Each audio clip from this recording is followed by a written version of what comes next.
Bienvenue sur le Train to Rehab podcast, le rendez-vous des sportifs qui veulent aller loin sans finir cassés. Je m'appelle Thomas, je suis kiné, coach et passionné de sport d'endurance. Ici, on parle blessures, performance, réathlétisation et même un peu de business pour celles et ceux qui vivent du sport et veulent en faire leur métier. L'objectif, te donner les clés pour mieux comprendre ton corps, t'entraîner plus intelligemment et continuer à progresser, que tu sois blessé, en reprise ou en quête de performance durable. Allez, on attaque l'épisode du jour. Salut Olivier, comment ça va aujourd'hui ? Salut Thomas, très bien et toi? Ouais, ça va, la forme. Je suis content de t'avoir Oui, pour le deuxième épisode qu'on fait ensemble. La première fois, on avait discuté de pas mal de choses sur la santé, sur les bases physiologiques à avoir, notamment pour les coachs pour accompagner des coureurs. Et on avait parlé, on commence à rentrer dans le vif du sujet sur l'entraînement. Et on était surtout sur voilà, l'évaluation initiale. Qu'est-ce qu'il fallait prendre en compte chez l'athlète, immédiatement? Est-ce qu'il fallait le tester ou quoi? Et aujourd'hui, on va rentrer encore plus profondément dans ce sujet sur, mmh l'entraînement, l'approche de la compétition et puis une partie qui est souvent négligée qui est la récupération. Avant mh. tout ça, tu es où toi là dans ta saison? Ça va très, très bien, je suis donc on est au, une 15 un petit peu plus qu'une quinzaine de jours de mon marathon. Je serai sur la ligne de départ du marathon de Séville le 15 février. 2e expérience pour moi donc, à Séville. J'y étais l'année dernière et extraordinaire expérience. Très bon hiver de préparation, même si, bon, comme vous pouvez le voir, il fait froid, au Québec ici en ce moment. On court, par -20, très souvent sur de la neige, donc forcément, une grande partie de l'entraînement se fait à l'intérieur. Mais, j'ai de très, très bonnes sensations. J'arrive à tenir des allures, insoupçonnées, durant mes entraînements longs et donc j'ai, beaucoup, beaucoup de confiance en ma capacité à enfin briser la barre des 2h30 sur ce marathon de Séville dans une, quinzaine de jours et donc, ben, oui, c'est sûr que je suis conscient de ce facteur. C'est facilitant pour moi. Je traverse déjà l'Atlantique pour venir enseigner, à Paris pour le travail. C'est pas tous les Québécois qui ont cette chance de pouvoir se rendre, à Séville pour courir sur asphalte, sur un parcours plat, sous le soleil et parmi les orangers. Mais, tu sais, une des choses dont on a parlé quand même pas mal dans notre, 1er épisode, c'était le trouver les motivations, à s'entraîner. On est dans les derniers mois, là, vraiment dans la période la plus difficile. J'imagine que c'est proportionnellement, un peu la même chose pour vous, novembre, décembre, janvier, c'est pas les mois où, l'envie de sortir courir est la plus forte? Ouais, c'est clair. Bah, bon, nous, il fait pas aussi froid que, en juste avant de qu'on commence l'enregistrement, tu disais que vous étiez autour des -20 degrés. Nous, c'est clairement pas aussi froid, mais c'est sûr Hein? que la grisaille, les jours moins longs, ça encourage un petit peu moins, enfin, ça donne un petit peu moins de motivation et c'est là que Mmh. un bon pourquoi est important, ce dont on avait parlé au tout début de l'épisode Ouais, précédent et c'est ouais. pour ça que j'encourage, tous les auditeurs à essayer de faire ce petit travail-là, de savoir pourquoi vous entraînez parce que quand ça sera dur, quand vous aurez pas envie et ben vous aurez cette petite phrase ou cette image de vous, plus tard qui va vous redonner cette motivation et qui va vous donner cette discipline. Mmh. Top, Absolument. Olivier, ça me permet d'anticiper déjà une question que je voulais te poser un petit peu plus tard, mais qui va être très intéressante pour ceux qui en ont besoin. Là, tu parles du grand froid là que vous avez au Québec. Tu t'entraînes là complètement en extérieur ou tu vas faire un petit peu de tapis aussi? Beaucoup de tapis. Mmh. Tout travail de qualité pour lequel je dois courir, vite, serait dangereux à l'extérieur parce que justement on court sur des surfaces irrégulières, sur des surfaces glissantes. Les terrains habituels sur lesquels on peut s'entraîner, disons d'avril à octobre-novembre sont, inaccessibles, à ce moment-ci de l'année. Donc on doit courir dans les rues, être très souvent interrompu par des intersections avec feu de circulation et tout. Donc ce serait, pour une personne débutante qui souhaite compléter son premier marathon en février, possible dans une, mesure sécuritaire, je dirais, là, de faire la totalité de son entraînement à l'extérieur. Mais pour une personne comme moi qui a un aspect performance très important, pour lequel donc je dois courir souvent près de 2 minutes plus vite par kilomètre que l'allure de mes footings habituels. Faire ça dehors, ce serait purement dangereux ou alors de la très mauvaise qualité d'entraînement. Donc, c'est sûr qu'il faut avoir une appétence pour les pistes intérieures de 200 mètres ou les tapis roulants dans des espaces mal ventilés avec une vue très monotone. Donc, courir sur place fait partie du Mmh. portrait et de l'équation. Mais je pense que c'est un outil d'entraînement qui est très, très intéressant si on l'apprivoise. Ouais. Et est-ce que c'est la même chose, de courir sur tapis ou à l'extérieur, où il va y avoir, des notions, des choses à prendre en compte, à modifier dans son entraînement lorsqu'on va s'entraîner sur tapis? Justement pour ceux qui sont Mhm. au Québec et même pour ceux des fois, bah, qui préfèrent l'hiver à aller sur le tapis parce qu'ils doivent sortir tard, parce que, même en France, je sais qu'il y a pas mal de gens qui aiment s'entraîner sur tapis aussi. Mhm. C'est une question qui nous revient toujours, toujours, tant dans notre cursus de formation que par les athlètes qu'on accompagne. Est-ce que je devrais mettre le tapis roulant à 0,5 ou à 1 d'inclinaison pour simuler adéquatement le fait que quand je cours sur place, je ne dois pas surmonter la résistance de l'air que j'ai à l'extérieur? Est-ce que ça change beaucoup ma foulée de courir sur tapis? Est-ce que c'est la courroie qui me tire vers l'arrière. Donc, moi, tout ce que j'ai à faire, c'est me ramener vers l'avant, alors que le sol, lui, il se dérobe pas sous mes pieds. Puis, ce qu'on constate, toute proportion gardée, c'est que la majorité des gens vont courir sur tapis roulant d'une manière qui est suffisamment similaire à dehors pour que ça ne fasse pas une différence majeure dans leur biomécanique. Ce qui est contre-indiqué, c'est de ne faire que du tapis roulant si notre compétition ne se déroule pas sur tapis roulant, ce qui est quand même la plupart des gens. Si comme beaucoup de gens, on a une saison de piste intérieure, ben, que les séances de qualité soient sur piste intérieure pour se préparer biomécaniquement à courir en pointe, sur une piste inclinée, dans des virages serrés et tout, parce que ça, le tapis roulant ne le simulera pas.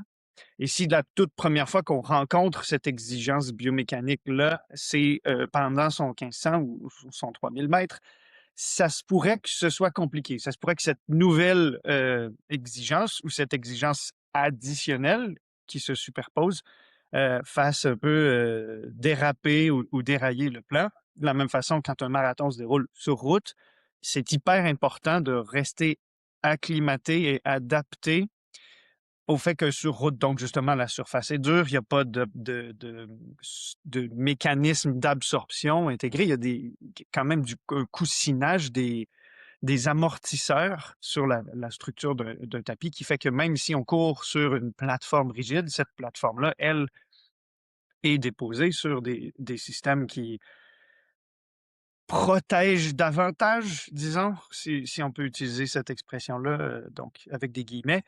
Euh, Oui, il y a une différence importante quand on court à haute vitesse sur tapis roulant.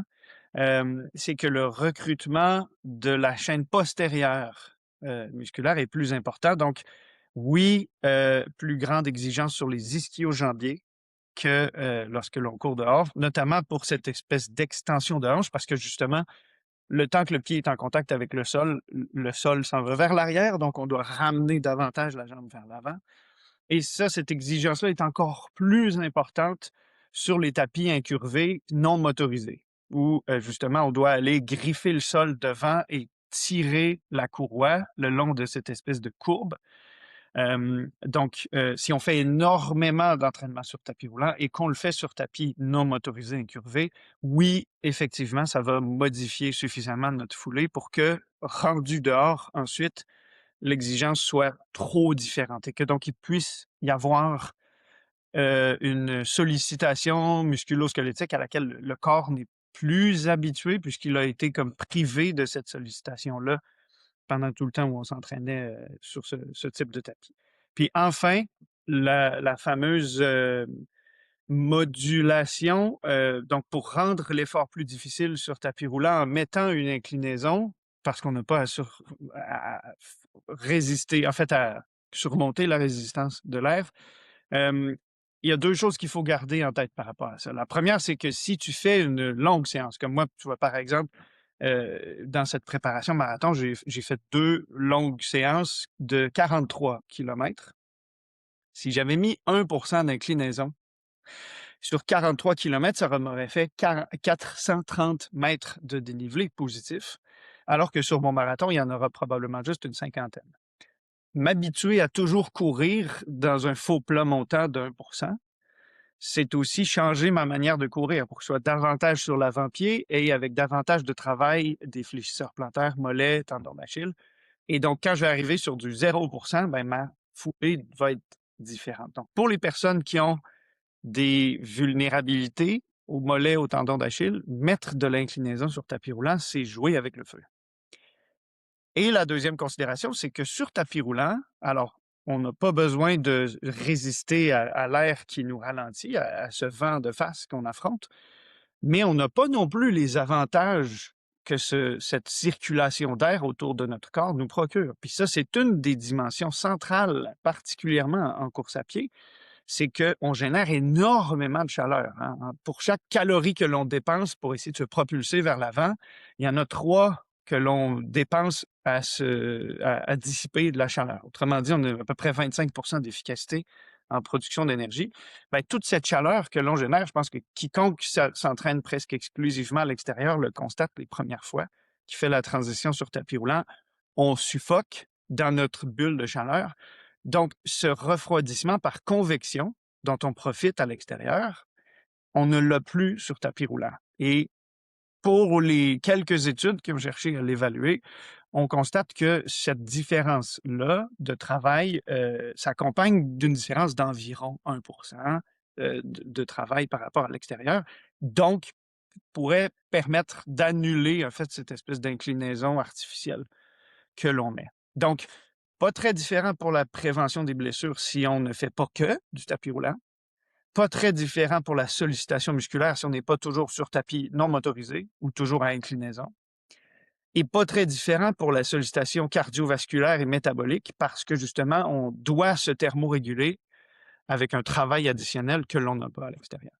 Ouais, c'est super intéressant et du coup, hem, on a aussi forcément besoin on a un besoin d'hydratation qui est beaucoup plus important.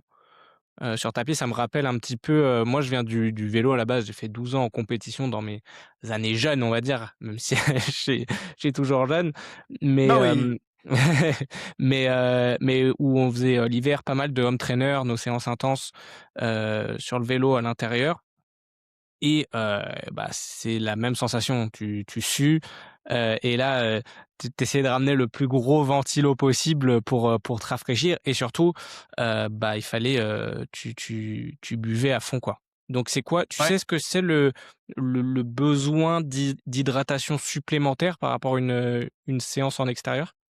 Ben, il y a 2 facteurs confondants, hein. Hem, pour être un cycliste là, très, très médiocre, je suis vraiment beaucoup plus un coureur, mais pour avoir quand même fait, beaucoup, beaucoup de vélo pour un coureur, à l'été 2020 quand on avait, rien d'autre à faire, hem, à vélo, on se déshydrate sans s'en rendre compte. Parce que, ben, premièrement, on roule beaucoup plus vite, alors le refroidissement par convection est beaucoup plus important, hein. C'est infiniment plus facile de faire du vélo à 35 °C que de courir à 35 °C, ne serait-ce que parce que quand tu pédales à 25 km/h, même s'il y a aucun vent, ben, tu as 25 km/h de vent qui te rafraîchit. Alors, c'est insidieux. Si quiconque est parti, à vélo, a eu des bonnes sensations et a finalement fait plus long que prévu, puis est arrivé au stade de plus avoir quoi que ce soit dans les bidons, tu te rends compte qu'on a très, très, très, très vite soif, même si on est sec, même si surtout si on a des bons vêtements techniques, un bon maillot, une bonne combinaison qui fait que dès que la sueur est produite, elle est éloignée de la peau par ce tissu et dès qu'elle est dans ce tissu, elle est, dissipée par justement ce vent qui circule autour de nous. Moi, j'ai constaté vraiment que, alors que je peux courir 2 heures dehors en plein été sans avoir besoin de boire, à vélo, ça prenait 15 minutes après que j'ai bu la dernière goutte de mon dernier bidon pour que je dise: «Il faut que je m'arrête quelque part pour boire». J'ai la gorge et la bouche tellement sèches que j'arriverai jamais à destination. Donc, l'enjeu, c'est de se demander: «Bon, est-ce que je sue davantage parce que je dois produire davantage de chaleur et me battre avec pour me thermoréguler quand je suis à l'intérieur. Donc, est-ce que toute cette sueur qui s'accumule par terre, quand je suis à l'extérieur, c'est une sueur visible? Qui n'est pas visible parce qu'en fait, ben, je l'ai laissée dans mon sillon, pendant que j'étais, à vélo dehors. Alors, heu, c'est difficile à mesurer parce que, bon, même si, de nos jours, il y a quand même maintenant une mode là de s'acheter, capteurs de température corporelle.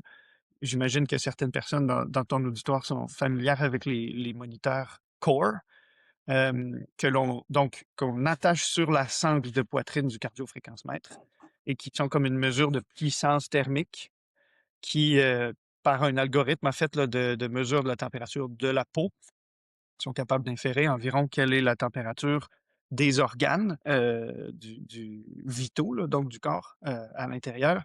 Hem, on est capable de voir une corrélation assez grande entre la température obtenue, par un effort, donc dans des conditions où se thermoréguler est difficile, et l'augmentation de la fréquence cardiaque. Donc, dès lors que l'on est en souffrance thermique, et qu'il y a une crise métabolique dans le corps pour essayer justement de se thermoréguler, ben, même si, par exemple, on continue à mouliner à 200 watts, la dérive de fréquence cardiaque va se faire comme si on était en train de monter vers 250-275 watts.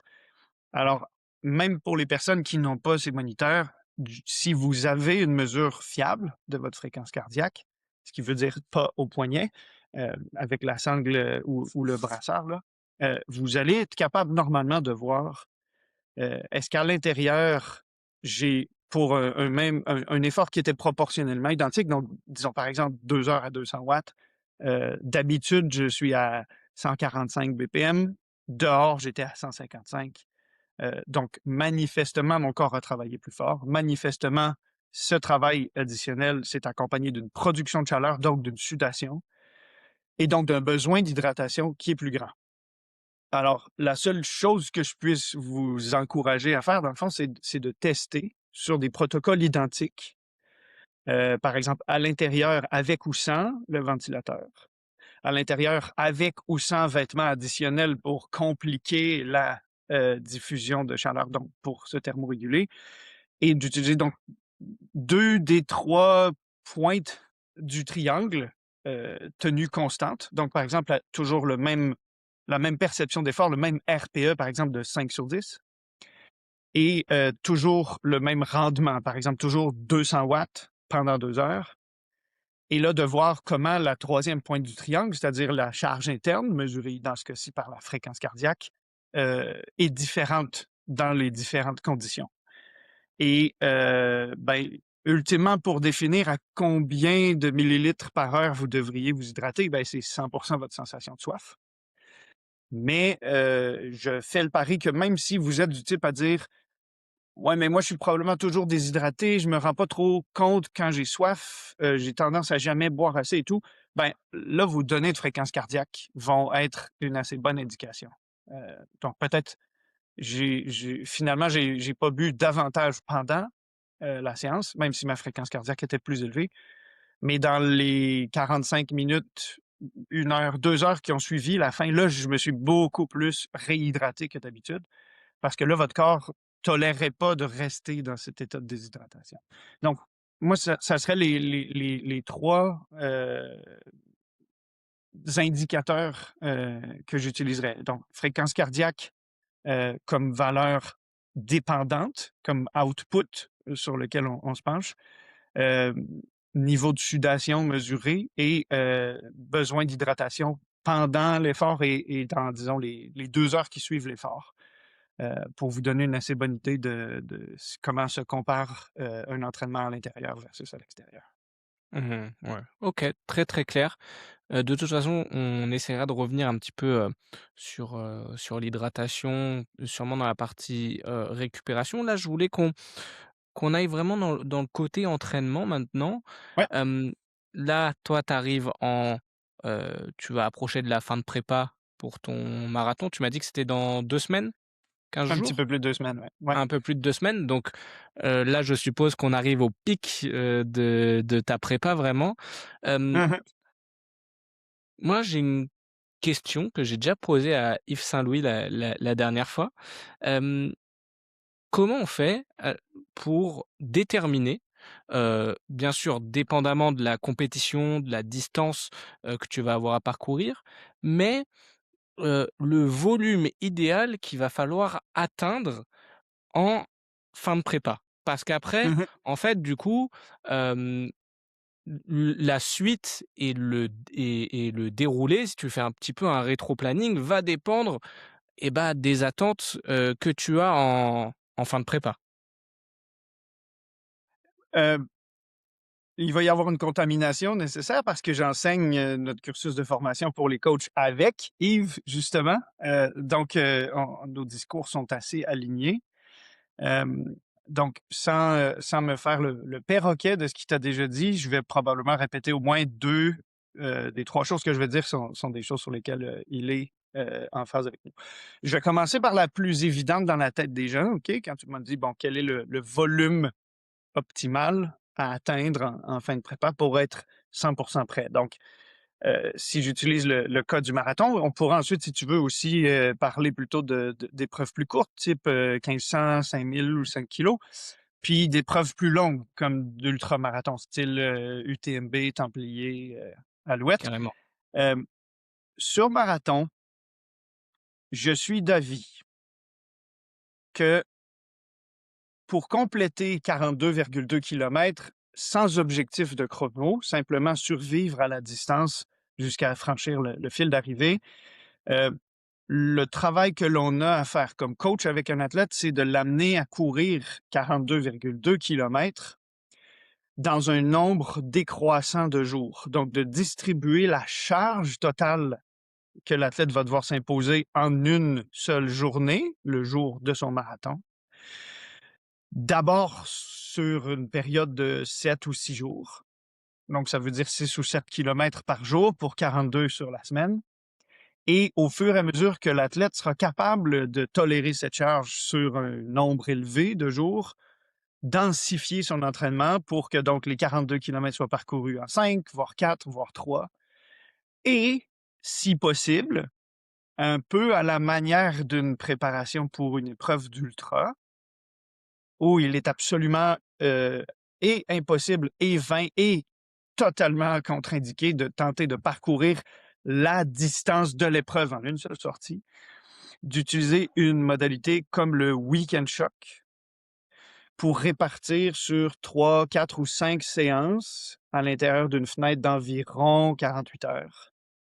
Le travail que la personne devra effectuer le jour de son marathon en une seule séance de 3, 4 ou 5 heures. Bon, peut-être même 6 pour les personnes qui se battent avec les barrières horaires. Donc, pour une personne vraiment débutante, ben, ça pourrait vouloir dire, par exemple, d'aller faire une douzaine de kilomètres le samedi matin, puis de ressortir faire une dizaine de kilomètres le samedi après-midi, puis ensuite d'aller en faire une vingtaine le dimanche matin. Donc, dans une période de pas beaucoup plus que 24 heures, faire les 42 kilomètres du marathon, mais avec une récupération partielle entre les différentes sorties, donc d'une fenêtre de 6, 8, 10, maximum 12 heures entre les séances, pour que ben, les 20 kilomètres du dimanche ne sont que 20 kilomètres, vont peut-être prendre 3 heures à la personne, et on devrait donc être très précautionneux quant à la notion de la faire courir plus de 3 heures en continu. Mais forcément, ces 20 kilomètres-là, elle les effectuera pas comme avec le même, disons, niveau de fatigue ou la même absence de fatigue que les 20 premiers kilomètres de son marathon. Elle en aura 22 qu'elle aurait dû faire sur 2 sorties, par exemple, la veille. Donc, probablement que ces 20 kilomètres-là vont assez bien simuler, par exemple, les kilomètres 15 à 35 de son marathon. Mais il restera toujours une part d'inconnu. On va toujours, comme moi aussi, je vais le faire. Tu sais, je t'ai dit, j'ai fait une longue sortie sortie, dans ce cas-ci, je courais sur place dans mon sous-sol, mais 43 kilomètres à l'entraînement. Mais évidemment, ces 43 kilomètres-là n'ont pas été passés à l'allure à laquelle je vais les courir, les 42,2. Donc ça, pour moi, c'est ça la part d'inconnu, c'est pas la distance, c'est faire l'ensemble de la distance à l'allure difficile à laquelle je veux la faire. Donc, pour le marathon, disons, la considération de volume, à mon avis, devrait pas être combien de kilomètres je fais au total sur la semaine, mais plutôt à quel point est-ce que je suis capable, dans les semaines qui précèdent la course, de reproduire la course en la fractionnant le moins possible pour simuler au mieux ce que la course va exiger de mon corps et de ma tête le jour venu. Donc, ça, ce serait le premier élément de réponse que je te donnerais en ce qui concerne le marathon.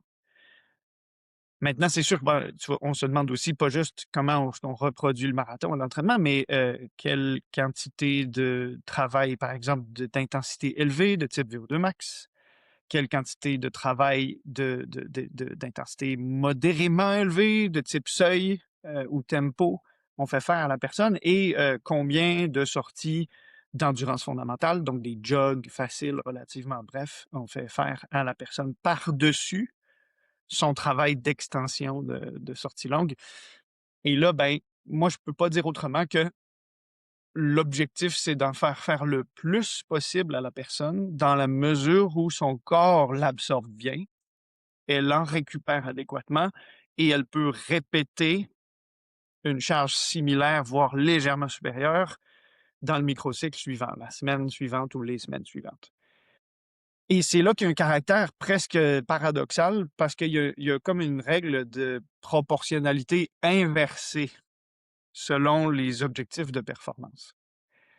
Moi, si je dis, par exemple, tout le monde devrait courir 84, par exemple, 2 fois 42 kilomètres au minimum dans sa plus grosse semaine, tout le monde devrait faire 2 fois le marathon. Bon, disons ça. Ben, la personne qui va courir 6 heures sur son marathon, ça va probablement lui faire une semaine de 12 heures d'entraînement, si c'est pas plus. Parce que normalement, ben, ses endurances fondamentales, elle devrait les faire un peu plus lentes que son marathon. Moi, pour faire 84 kilomètres à l'entraînement, ça me prend 6 heures environ. Est-ce que je vais être adéquatement préparé à courir 2h29 si je m'entraîne que 6 heures par semaine en course à pied? Pas mal sûr que non. Et il y a des anomalies génétiques. Il y a de ces personnes qui sont à 4 écarts type de la moyenne, qui sont capables, par exemple, de courir 31 minutes sur 10 kilomètres sur 4 à 5 heures d'entraînement par semaine. Mais quand on regarde les niveaux de performance des athlètes qui courent 2h05, 2h10, 2h15, et quand on regarde la quantité de volume qu'ils font, ben, presque personne court moins de 150, 160 km par semaine. Donc, moi, je pense pour aspirer à mon niveau de performance, il faut que je cours au moins 4 fois la distance du marathon dans ma semaine. Et je suis persuadé que pour un athlète comme John Korir, Jacob Kiplimo, Sébastien Saoué, c'est minimum 5 fois la distance du marathon dans la semaine. Kelvin Kiptum faisait, personne n'a de preuves concrètes, mais Kelvin Kiptum faisait probablement près de 7 fois la distance du marathon dans une semaine avant de courir 2h0035. Donc, pour ça aussi, je peux pas juste te donner une réponse du type pour tout le monde, voici ce chiffre rond, facile à retenir. Ça dépend énormément des objectifs de performance, de l'historique d'entraînement, puis de la tolérance de la personne au stress mécanique, de répéter le patron de course, puis au stress physiologique, donc de travailler à des hautes intensités, brûler énormément de glucides, devoir les reprendre par l'alimentation, par des suppléments à l'effort. Alors, disons, pour faire simple, on devrait tracer, puis c'est là que je pense que je vais encore faire le perroquet de ce que Yves t'a sans doute dit et de ce qu'Yves et moi, on raconte quand on enseigne nos cours. Quand un athlète ou une athlète s'abonne à mes services, me dit j'ai un marathon dans 4 mois, à quoi va ressembler ma plus grosse semaine d'entraînement? Je n'ai pas d'autre choix que de lui dire on verra dans 3 mois. On va commencer aujourd'hui par ce que tu es capable de faire. On va augmenter ta charge au rythme auquel on peut l'augmenter de façon sécuritaire. Et ça se pourrait que tu en fasses moins que ce que tu avais en tête, mais ça se pourrait aussi que tu en fasses plus que ce que tu as en tête. Mais une chose est certaine, si je te donne un nombre arbitraire maintenant et qu'on se force à l'atteindre, on va probablement prendre des risques excessifs durant la préparation. Et donc, on va respecter ce que l'on a mis sur papier plutôt que respecter ton rythme d'adaptation, tes limites d'adaptation. Et c'est toujours ça qui devrait nous guider. Jamais un nombre rond du type je veux faire une semaine à 100 kilomètres. Peut-être tu la feras la semaine 6, peut-être tu la feras la semaine 12, peut-être tu la feras jamais. Je peux pas te le dire maintenant. Ce que je peux te dire maintenant, c'est sur la base de ce que tu as fait dans les dernières semaines, puis là, on en revient à ce que je t'avais dit quand la première fois tu m'as demandé, bon, ben, par quoi on commence? Est-ce qu'on leur fait faire de l'intensité? Est-ce qu'on leur fait faire de la qualité? Est-ce qu'on leur fait faire du volume? Ben, si tu courais 3 fois semaine, 30 minutes, je vais t'amener vers 4 fois semaine, 30 minutes, puis 5, puis 6. Puis ensuite, je vais t'amener à 6 fois 40 minutes au lieu de 30, puis 45, puis 50. Bon. Puis ensuite, on introduira des minutes plus rapides qui feront en sorte que tu feras plus de distance par minute. Puis c'est ce troisième paramètre, l'intensification, qui te fera faire davantage de volume pour le même temps d'entraînement. Et c'est en fonction de notre manipulation de ces 3 paramètres-là qu'on saura à combien de kilomètres ou de minutes d'entraînement tu parviendras au moment de faire ta plus grosse semaine. Mais je peux absolument pas te dire ça maintenant. C'est bel et bien, j'imagine, ce qu'Yves t'avait dit aussi. Oui, oui, oui, clairement. Et ça me j'avais aussi une réflexion là-dessus, c'était de se dire: «Est-ce qu'on pourrait pas utiliser ça, hem, pour» tu vois, tu te dis par exemple, voilà, pour un marathon, ce Mmh. que j'attendrais c'est environ tant de kilomètres, mais plutôt même, moi je sais que je fonctionne plus en durée Mmh. qu'en kilométrage, parce que le kilométrage varie avec tellement de facteurs, surtout plus on va dans les grosses distances. Et est-ce que ça peut pas être un moyen aussi de savoir si l'objectif est bien adapté à la personne? C'est-à-dire que la personne me dit: «OK Thomas, j'aimerais m'inscrire dans un sur un marathon dans, 3 mois». Hem, OK, aujourd'hui tu es capable de tenir tant, OK, moi j'attendrai ça de toi pour que tu puisses au moins le terminer ou performer dessus selon l'objectif de la personne. Je Mmh. fais mon espèce de rétro-planning avec, mon augmentation, d'une dizaine de pourcents par semaine du volume.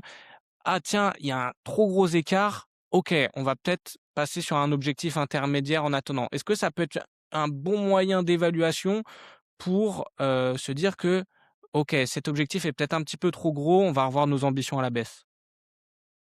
J'aurais tendance à te dire oui dans un monde idéal. Et jusqu'à il y a quelques années encore, c'était quand même envisageable de dire, nous verrons à la mi-mars si tu es prêt ou prête à faire un marathon à la mi-mai. De nos jours, avec le boom, de la course à pied, les marathons de la mi-mai, ils sont complètement remplis à la mi-février, voire mi-janvier.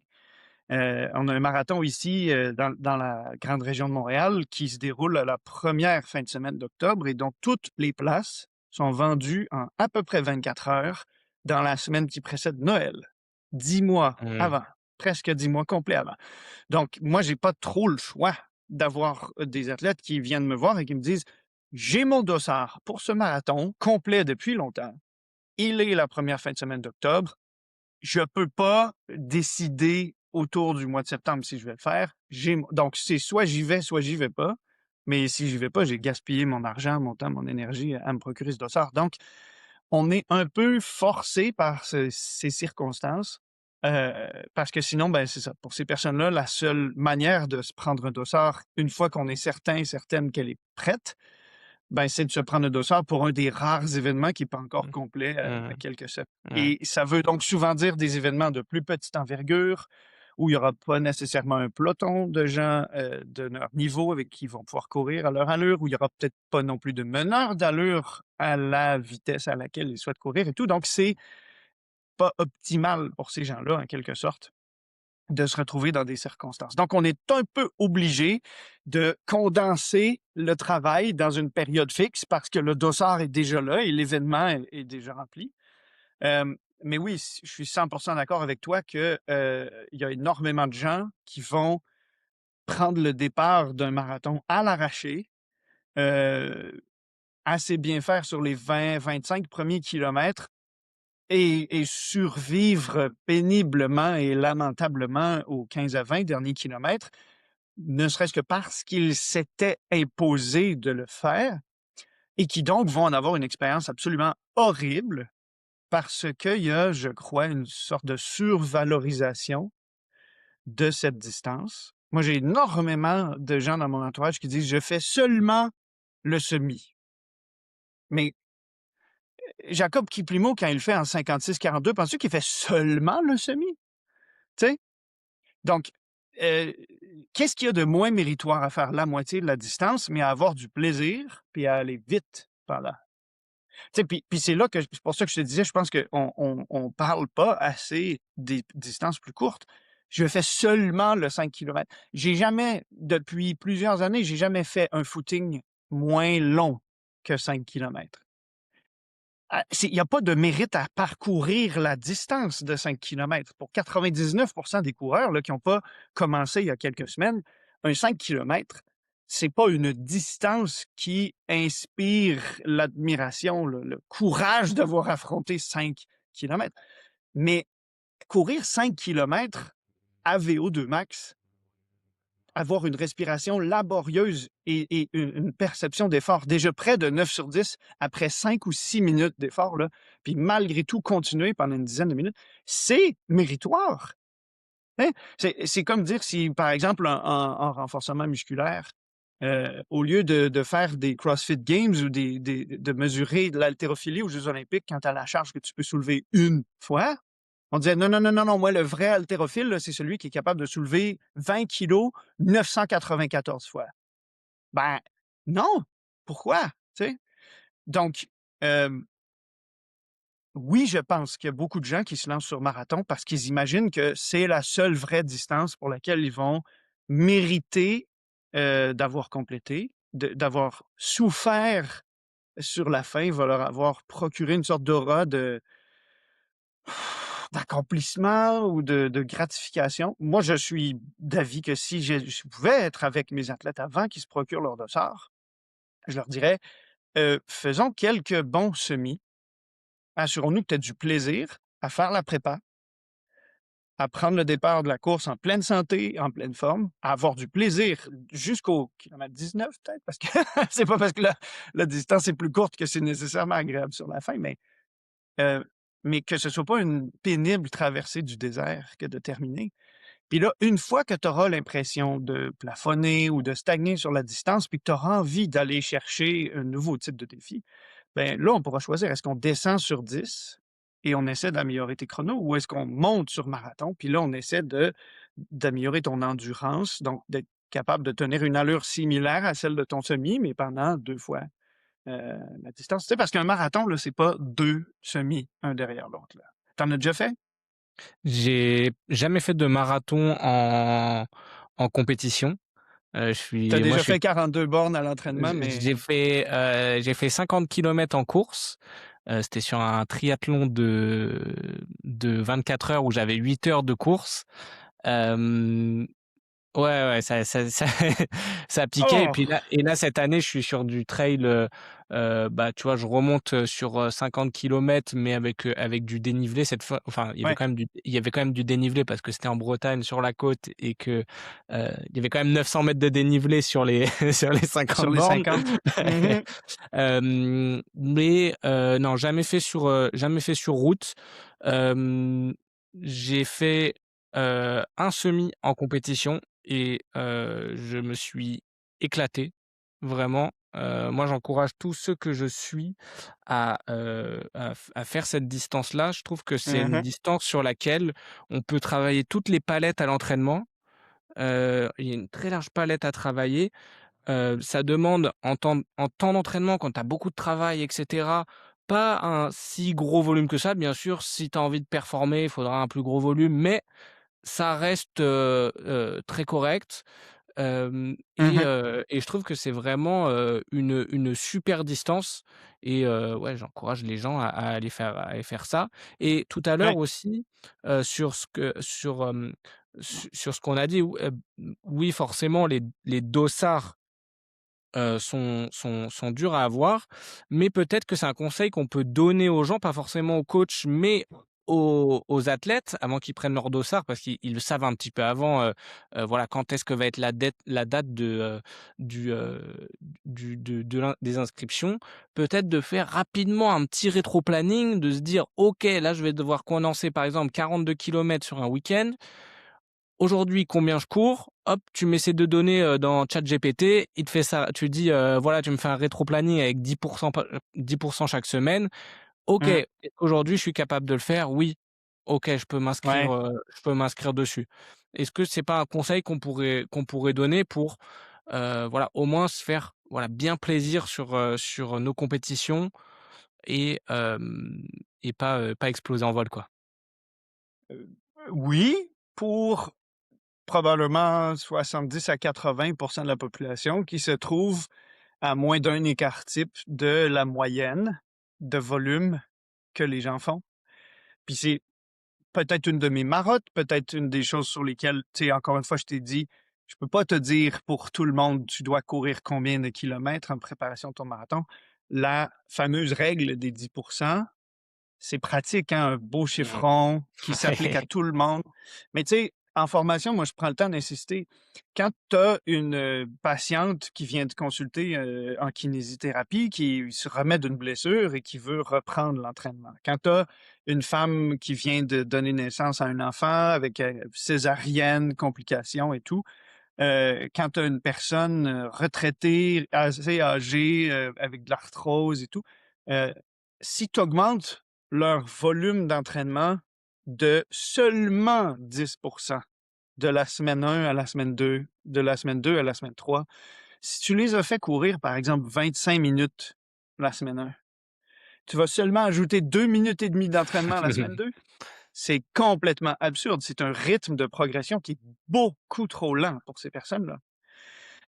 Quand on parle à l'autre bout du spectre de ces Kenyans qui courent 220 kilomètres par semaine, s'il fallait que d'une semaine à 220, ils augmentent une semaine à 242 parce qu'ils ont ajouté 22 kilomètres, c'est beaucoup trop d'un coup pour Mmh. eux. C'est C'est clair. seulement 10.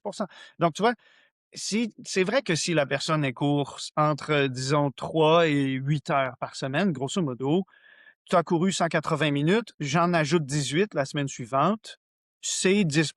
D'après Mmh. moi, c'est le bon dosage. De la même façon, tu as couru 8 heures, je t'ajoute donc à ces 480 minutes 48 minutes, mais donc réparti sur 6 sorties, c'est 8 minutes de plus par sortie, ça va peut-être te faire 1,5 km. C'est une augmentation de ton dosage qui est 100% sécuritaire, ni trop ni trop peu. Mmh. Le problème, c'est que dans notre pratique, comme professionnel de la santé ou de l'entraînement, ou même pour les gens qui ont les deux casquettes, on travaille pas qu'avec les gens qui sont à un écart type de la moyenne, on travaille aussi avec les gens qui sont aux deux bouts de la courbe normale. Et avec ces gens-là, si on applique aveuglément une règle du 10 on risque soit de les faire stagner quand une progression plus rapide serait possible, ou au contraire de les blesser quand on aurait dû être plus prudent Mmh. dans notre progression. Donc, mais oui, je suis d'accord avec toi. Mon travail, ce n'est pas d'essayer de faire mieux que ChatGPT, ce que ChatGPT fait déjà bien pour la majorité de ces gens qui peuvent se permettre d'augmenter de 10 et qui ont un objectif de performance, disons, modéré pour leur marathon. Donc, ils peuvent se permettre de juste bien demander à une intelligence artificielle de leur faire un plan assez générique, relativement conservateur, qui ne leur fera prendre ni grand risque, mais qui ne leur offrira non plus ni grand bénéfice de faire quelque chose de relativement standard. Alors, est-ce que on va mourir les coachs de se faire 100% remplacer par ChatGPT? Non, je crois pas. Je crois que c'est bien plus dans la valeur du travail que l'on fait de communication, d'interaction avec nos athlètes, d'humain à humain. Moi, je suis persuadé que pour la plupart de mes athlètes, je pourrais confier à ChatGPT de remplir leur calendrier avec des séances proposées.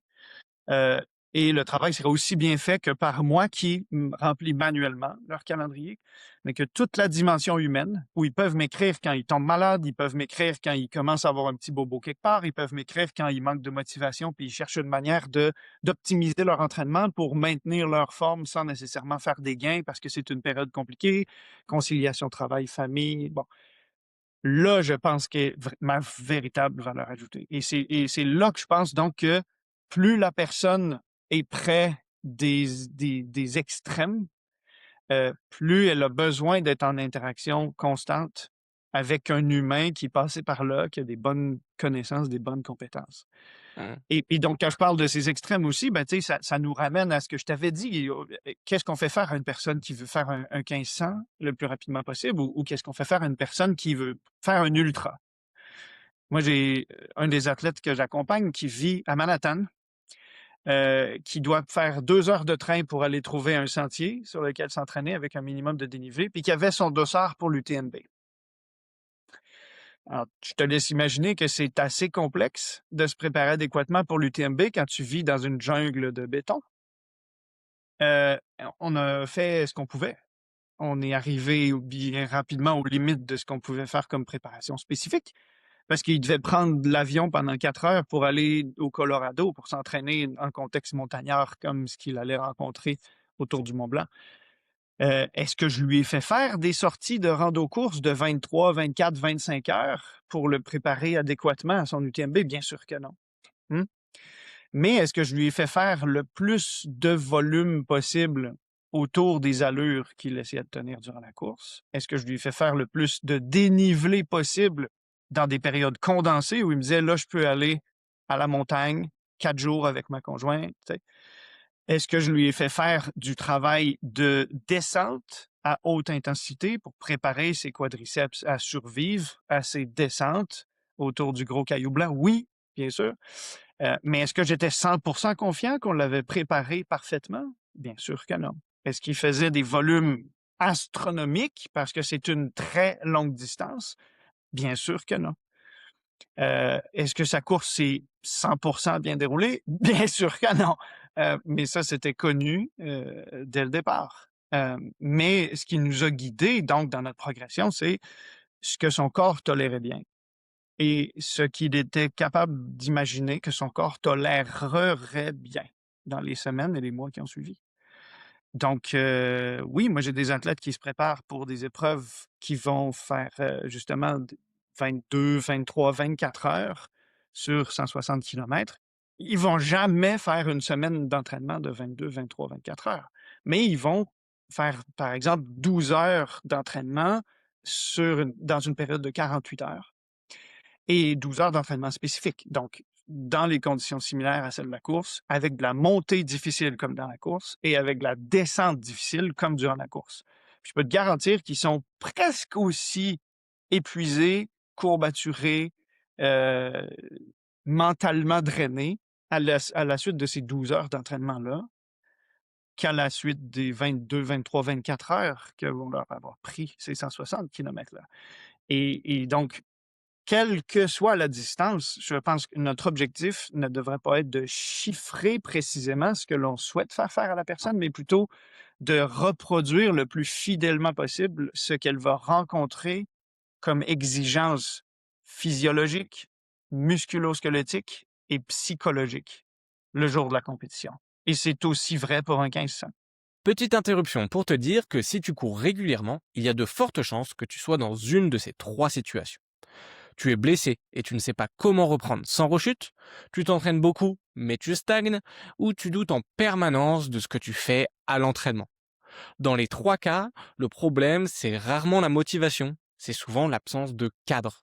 Et c'est pour ça que j'ai créé Train to Rehab, un cadre structuré pour progresser sans douleur et avec logique. Tu as deux options. Train to Restart si tu es blessé, et Train to Perform si tu n'es pas blessé et que tu veux progresser.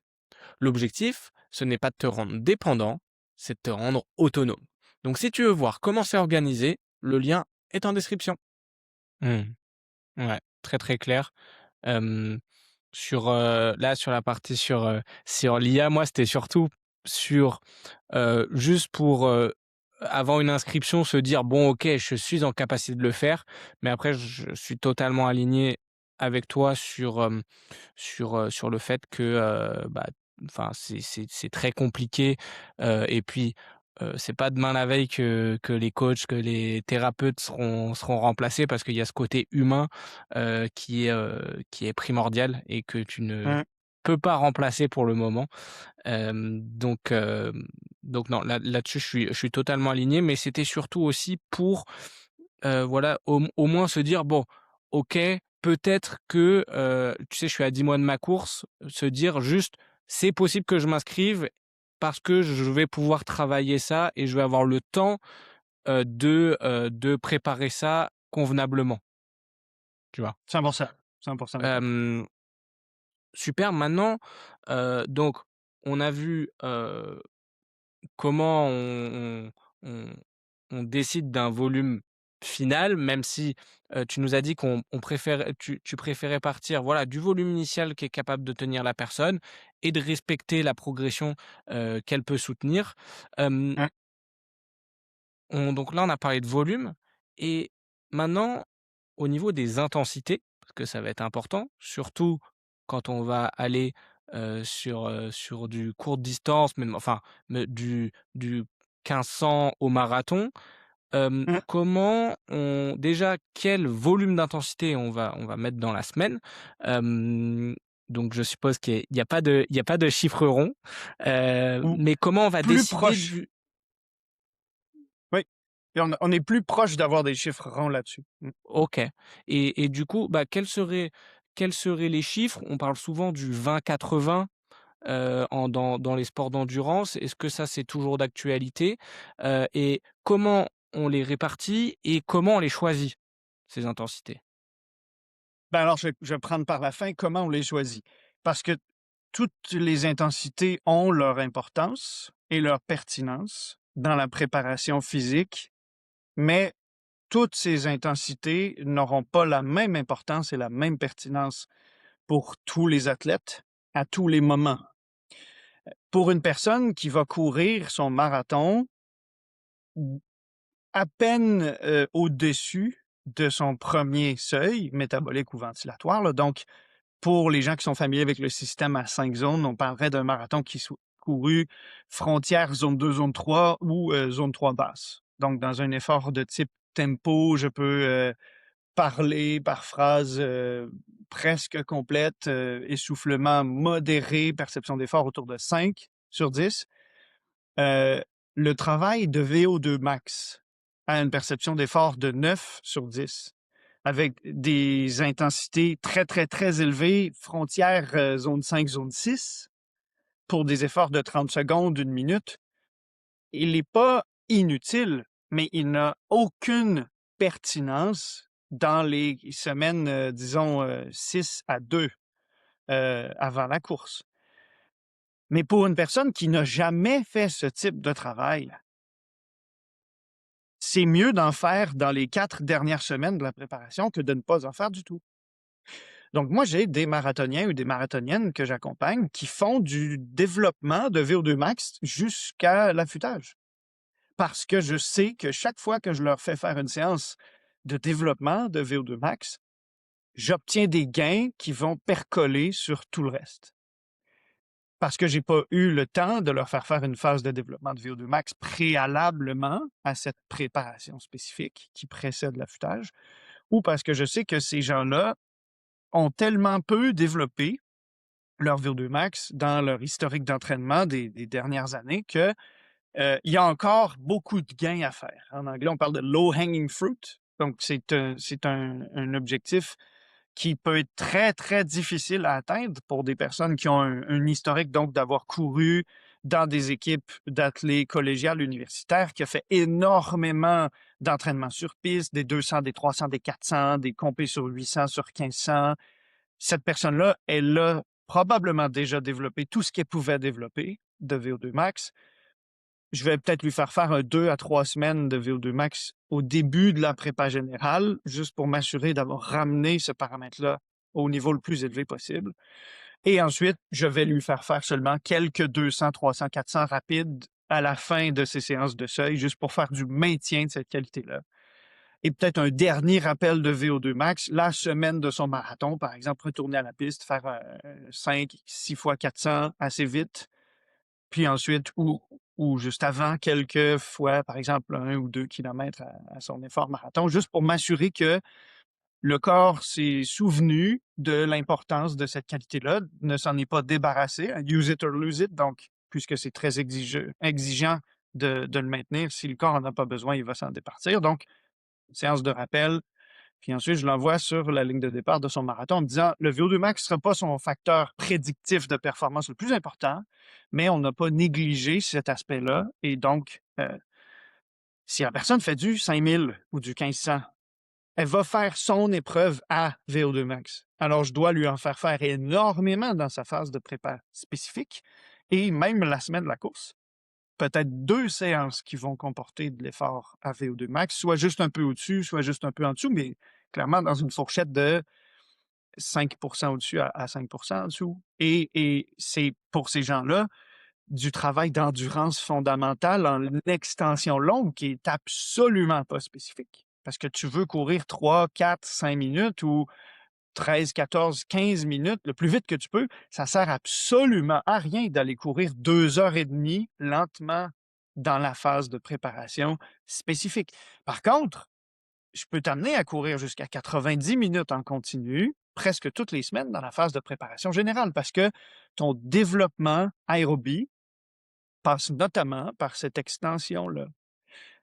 Mais donc, le bon mode au bon moment, ça veut aussi dire que ce que l'athlète a fait historiquement, ce que l'athlète prépare comme compétition clé dans les prochains mois, va dicter laquelle de ces modalités est pertinente et appropriée à un moment ou à un autre de la prépa.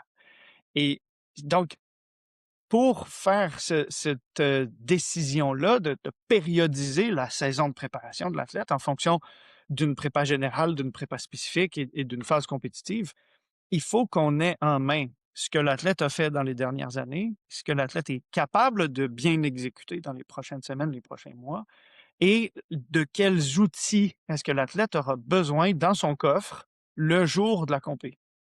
Et les outils qui vont être nécessaires ce jour-là vont avoir dû être développés et maintenus jusqu'au jour de la compétition. Puis c'est ça qui devrait dicter par quoi on commence, dans quel dosage et ce que l'on développe tardivement ou hâtivement et ce que l'on doit maintenir si on l'a développé hâtivement pour s'assurer que ça tienne toujours le jour J. Mmh. Et du coup, là, tu nous as parlé des qualités à travailler, lesquelles choisir en fonction de l'objectif et comment on les répartit, du coup, dans la semaine? Mmh. Ben, je pense qu'il y a une raison qui est davantage que de l'idiosyncrasie pure, là, qui justifie que l'écrasante majorité de la population athlétique en course à pied s'entraîne sur un modèle du type 2 séances d'intensité qualité dans la semaine, généralement lundi, mercredi ou mardi, jeudi, et une séance plus longue, soit le samedi, soit le dimanche, selon la journée dans la semaine où on a fait de la qualité. Et autour de ça, du remplissage d'endurance fondamentale pour ajouter du volume, ajouter du développement aérobie, du développement musculo-squelettique.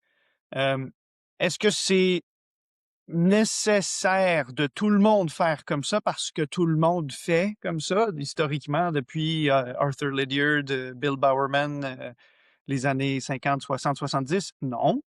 Euh, Est-ce que on a besoin de chercher des manières complexes et sophistiquées de réinventer la roue pour ne pas procéder de cette façon-là? Non.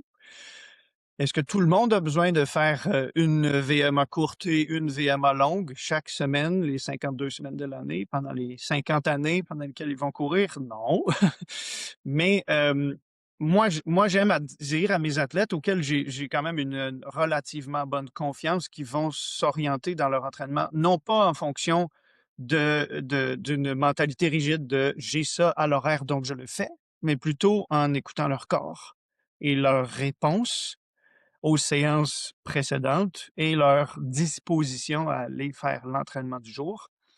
Je leur donne donc la liberté de déplacer les séances dans le calendrier pour les effectuer la bonne journée selon leur disposition à les effectuer, mais en leur donnant 2 règles immuables et irréfutables.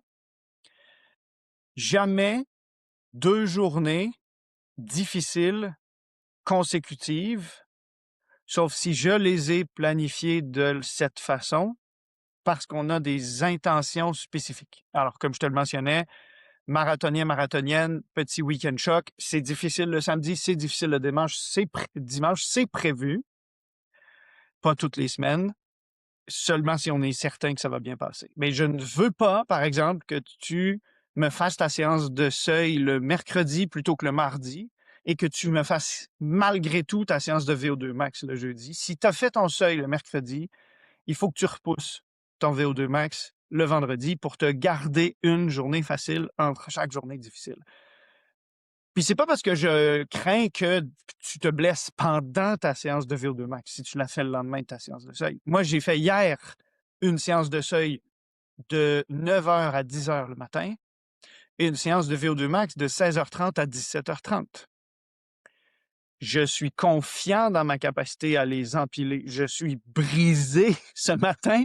Je vais aller faire mon footing dehors tout à l'heure, puis je vais être très, très content que ce soit très enneigé puis que je puisse pas aller plus vite de toute façon, parce que même dans des conditions parfaites, je ne serais pas allé plus vite. J'ai empilé ces stresseurs-là, musculo-squelettiques, parce que je sais que depuis plusieurs années, je tolère bien de faire 2 séances de qualité la même journée, mais je ne ferai jamais une séance de VO2 max 24 heures après ma séance de seuil. Parce que les courbatures de la première, encore peut-être dans cet ordre-là, mais VO2 max puis du seuil 24 heures plus tard, jamais, jamais, jamais, parce que les courbatures au mollet du VO2 max vont avoir eu le temps d'arriver. Et là, faire ma séance de seuil par-dessus va être trop risqué. Donc, ça, c'est clairement une question de répartition, non pas pour l'épuisement, mais je pense pour le fait de jouer avec le feu, de faire apparaître une blessure si on enchaîne trop souvent les séances difficiles. Donc, ça nous ramène au principe que Bill Bowerman a introduit maintenant avec le groupe en Oregon, quand Nike, par exemple, a été fondé, de dire une journée facile, une journée difficile, et on alterne comme ça, de cette façon-là. C'est compliqué, hein, dans des semaines à 7 jours, d'utiliser des modalités pair-impair. Oups, là, on arrive avec qu'est-ce que je fais la 7e journée. C'est pour ça qu'il y a des raisons, puis sans doute que tu en as parlé aussi avec Yves, parce que ça aussi, c'est une de nos marottes de dire pourquoi est-ce qu'on fait toujours nos planifications de microcycles sur une base de 7 jours, quand on a affaire à des gens qui s'entraînent par eux-mêmes, quand leur horaire de travail et leur horaire familial le leur permettent. Oui, si tu t'entraînes en club d'athlètes, le créneau d'entraînement, c'est le mardi et le jeudi à 19h parce que c'est ce moment-là auquel vous avez accès à la piste d'athlètes. Ben oui, je vais te faire faire tes séances de qualité sur ces modalités-là parce que tu peux pas les faire tout seul de ton côté, tu les fais avec le club. Mais pour les gens qui sont pas contraints de s'entraîner de façon rigide comme ça, pourquoi essayer de tout faire entrer dans 7 jours en utilisant toujours cette espèce de une journée qualité, une journée repos, une journée... Parce que quand tu as 20 ans, tu peux faire du VO2 max le mardi puis du seuil le jeudi. Puis même avec 2 jogs le mercredi, arriver frais à la piste le jeudi. Mais quand tu en as 55, est-ce que tu as vraiment fini de récupérer de ta séance de VO2 max du mardi quand tu te présentes à nouveau à la piste 45, 46, 47 heures plus tard? Probablement pas. Et donc, pour ces athlètes plus âgés qui ont des cinétiques de récupération plus lentes, probablement qu'un programme aussi dense que pour ces athlètes qui sont dans la vingtaine, c'est aussi jouer avec le feu. Et peut-être que pour ces gens-là, s'ils ont fait du VO2 max le mardi, il faut qu'ils attendent au vendredi, voire au samedi pour faire du seuil. Puis là, d'aller faire la longue le dimanche, parce que la longue, c'est le dimanche, peu importe. Ben, peut-être que c'est trop tôt aussi. Peut-être qu'ils vont faire une longue une semaine sur 2, parce que un week-end sur 2, c'est le seuil le samedi, parce qu'il y avait VO2 max le mardi. Puis l'autre week-end sur 2, ben là, c'est la longue le dimanche, parce que, par exemple, ils avaient refait du seuil le mercredi. Mais on peut pas toujours penser en fonction de tout ce qui se fait par à peu près tout le monde devrait s'appliquer systématiquement à tout le monde. La deuxième règle immuable que je donne à mes athlètes, c'est l'interdiction de repousser à la semaine suivante, par-dessus les séances déjà prévues la semaine suivante, une séance qu'ils n'auraient pas pu effectuer dans la semaine qui se termine. Donc, tu avais une longue sortie le samedi, tu as aidé des amis à déménager, tu avais une fête de famille en soirée, tu n'as pas pu la faire. Tu te réveilles le dimanche matin, tu as la gueule de bois, tu es plutôt fatigué, tu as des commissions à faire, tu fais du ménage dans ton appart et tout. Et là, arrive le dimanche soir, aucune motivation. Tu sors jogger, 30 minutes, c'est pénible. Tu dis zéro chance que je fasse ma longue sortie. Je la ferai lundi. J'avais congé. Olivier m'a donné congé le lundi parce que normalement, j'ai ma longue le dimanche. Et puis, j'irai faire le VO2 max le mercredi, puis j'irai faire le seuil le vendredi, puis je ferai une autre longue sortie le dimanche. Là, dans 7 jours, mon ami, tu as mis énormément de stress. Et je suis pas sûr que ton corps est capable de tolérer une telle densité de stress. Donc, je préfère prendre mes précautions puis te dire, cette longue sortie que tu n'as pas pu faire la semaine dernière, si tu tiens à la faire cette semaine, je vais modifier ton plan de la semaine qui commence pour y faire une place. Mais je vais prendre quelque chose qu'il y avait dans cette semaine-là et le reporter à une semaine ultérieure parce qu'on ne peut pas juste faire comme si tout pouvait entrer dans moins de temps. Parce que là aussi, on joue avec le feu. Quelle répartition ça donne, donc, quand on suit ce modèle classique, comme on disait, hein, une VMA courte, une VMA plutôt longue, type seuil, puis ensuite une longue sortie? Par défaut, ça va donner à peu près 80-20 chez les gens qui joguent beaucoup. Si tu fais, par exemple, une classique de VMA, ça serait du 10 x 400 pour un 4 km ou 10 fois environ 1 minute 30, donc une quinzaine de minutes de course dans la semaine, ça va représenter environ 5 de ton volume de la semaine. Si par suite tu fais par exemple une séance de seuil plutôt longue, type 3 fois 2 kg ou 6 fois 1 kg, 8 fois 1 kg, peut-être même jusqu'à 10 fois 1 kg pour une personne qui est capable de tolérer plus de volume, ça va probablement représenter aussi une 10 à quinzaine de pourcents de ton volume de la semaine. Et si ta longue sortie est peut-être zone 2 plutôt que zone 1, mais quand même sous le premier seuil et que tout le reste de tes endurances fondamentales, tu les effectues effectivement sous le premier seuil, ben ça va arriver à peu près à 80 de ton volume de la semaine. Mais moins tu cours, si tu fais tes séances quand même d'au-dessus du second seuil et d'entre les deux seuils, ben moins tu jogues, plus la proportion qui est de 80 environ chez la plupart des gens va réduire. Et plus là, ça va ressembler, par exemple, à un tiers de ton entraînement de type VO2 max au-dessus du second seuil, un quart peut-être de ton entraînement ou peut-être même la moitié pour certaines personnes qui font des grosses séances de seuil dans le jaune entre les deux, puis une petite proportion dans le vert. Mais que les études nous montrent, c'est que ces gens-là qui font autant de qualité que les gens qui courent beaucoup, qui vont à la piste le mardi et le jeudi pour faire leur VMA courte et leur VMA longue, mais qui ne joguent pas le lundi, ne joguent pas le mercredi, ne joguent pas le vendredi, vont peut-être aller faire un footing le samedi, puis ensuite faire leur sortie longue le dimanche. C'est que ces gens-là font presque la même proportion de chacun des 3 domaines d'intensité dans leur volume total, mais progressent beaucoup, beaucoup, beaucoup moins que les gens qui font plus de volume à basse intensité. Pour bien construire, moi, ce que j'appelle le socle de la pyramide sur lequel on vient déposer les 2 étages supérieurs. Tout le monde essaie de faire la même quantité de travail dans les 2 étages supérieurs, mais ils construisent ça sur 2 tout petits piliers, pas très solides. Et donc, moi, une étude que j'aime beaucoup citer, puis que j'enseigne systématiquement maintenant dans notre cursus de formation, c'est une étude qui est sortie à la fin de 2024 d'une équipe de chercheurs espagnols qui a pris les résultats de 151 000 marathoniens, marathoniennes entre 2014 et 2017 sur Strava. Et ils sont allés voir, à partir de leurs résultats sur marathon, ce que ces athlètes avaient fait dans les 16 semaines précédentes. Et ils ont classifié ces athlètes-là par plage de résultats chronométrés sur leur marathon. Donc, il y avait un premier échantillon d'athlètes qui était de 2 heures à 2h30. Évidemment, plus proche de 2h30 que de 2 heures, hein, tu dois te douter pourquoi. Mais ils avaient des marathoniens et des marathoniennes dans toutes les plages de 30 minutes jusqu'à la plage de 6 heures à 6h30. Et le grand portrait qui ressort, c'est que peu importe le chrono sur marathon, presque tout le monde faisait la même quantité hebdomadaire en minutes de travail au-dessus du deuxième seuil et de travail entre les deux seuils. Mais ce qui distinguait vraiment les athlètes quant à leur niveau de performance, c'était pas ce qu'ils font dans le rouge et dans le jaune, c'était la quantité qu'ils font dans le vert par-dessus le marché. Et là, ben, il n'y avait pas photo. Les athlètes qui courent entre 2 heures et 2h30, ils en faisaient énormément. Les athlètes entre 2h30 et 3 heures, moins.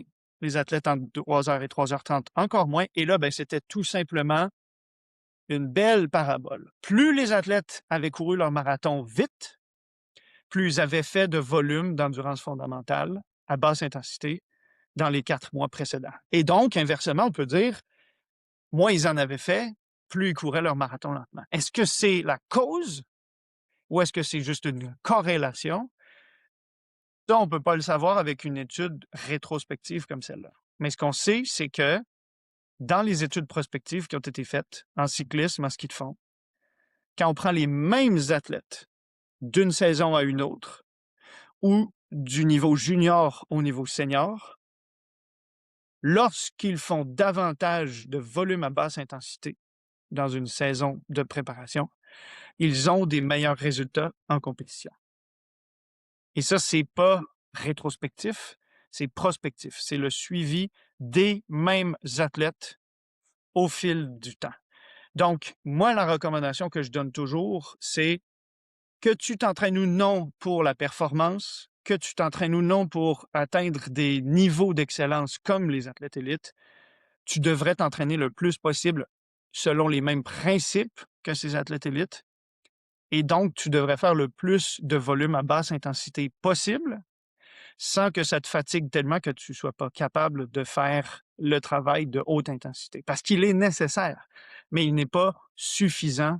Il n'est pas la seule condition de succès ou le seul déterminant de performance sur des épreuves d'endurance. Est-ce que tu pourrais réexpliquer assez brièvement pourquoi justement ce travail à basse intensité permet justement, bah, de potentiellement courir plus vite? Il y a deux choses. La première, c'est ce que j'appelle construire la base assez solide sur laquelle on peut venir installer le travail de plus haute intensité. C'est ce que le physiologiste sud-africain Ross Tucker appelle gagner le droit d'en faire plus. Moi, je trouve que c'est une super belle manière de le chiffrer ou de l'illustrer ou de le schématiser. Euh, le corps ne pourra bien tolérer du travail de haute intensité que s'il a une musculature, une ossature et une fonction métabolique et cardiovasculaire solide. Et l'établissement de cette, justement, résilience musculo-squelettique et de cette efficacité métabolique et cardiovasculaire s'effectue par la répétition de gestuelle et la multiplication des contractions cardiaques et musculaires qui forcent le corps. J'aime imager en quelque sorte la diffusion de l'oxygène de l'air ambiant jusqu'à la mitochondrie et de la fibre musculaire comme un peu un système de plomberie, la tuyauterie d'une maison.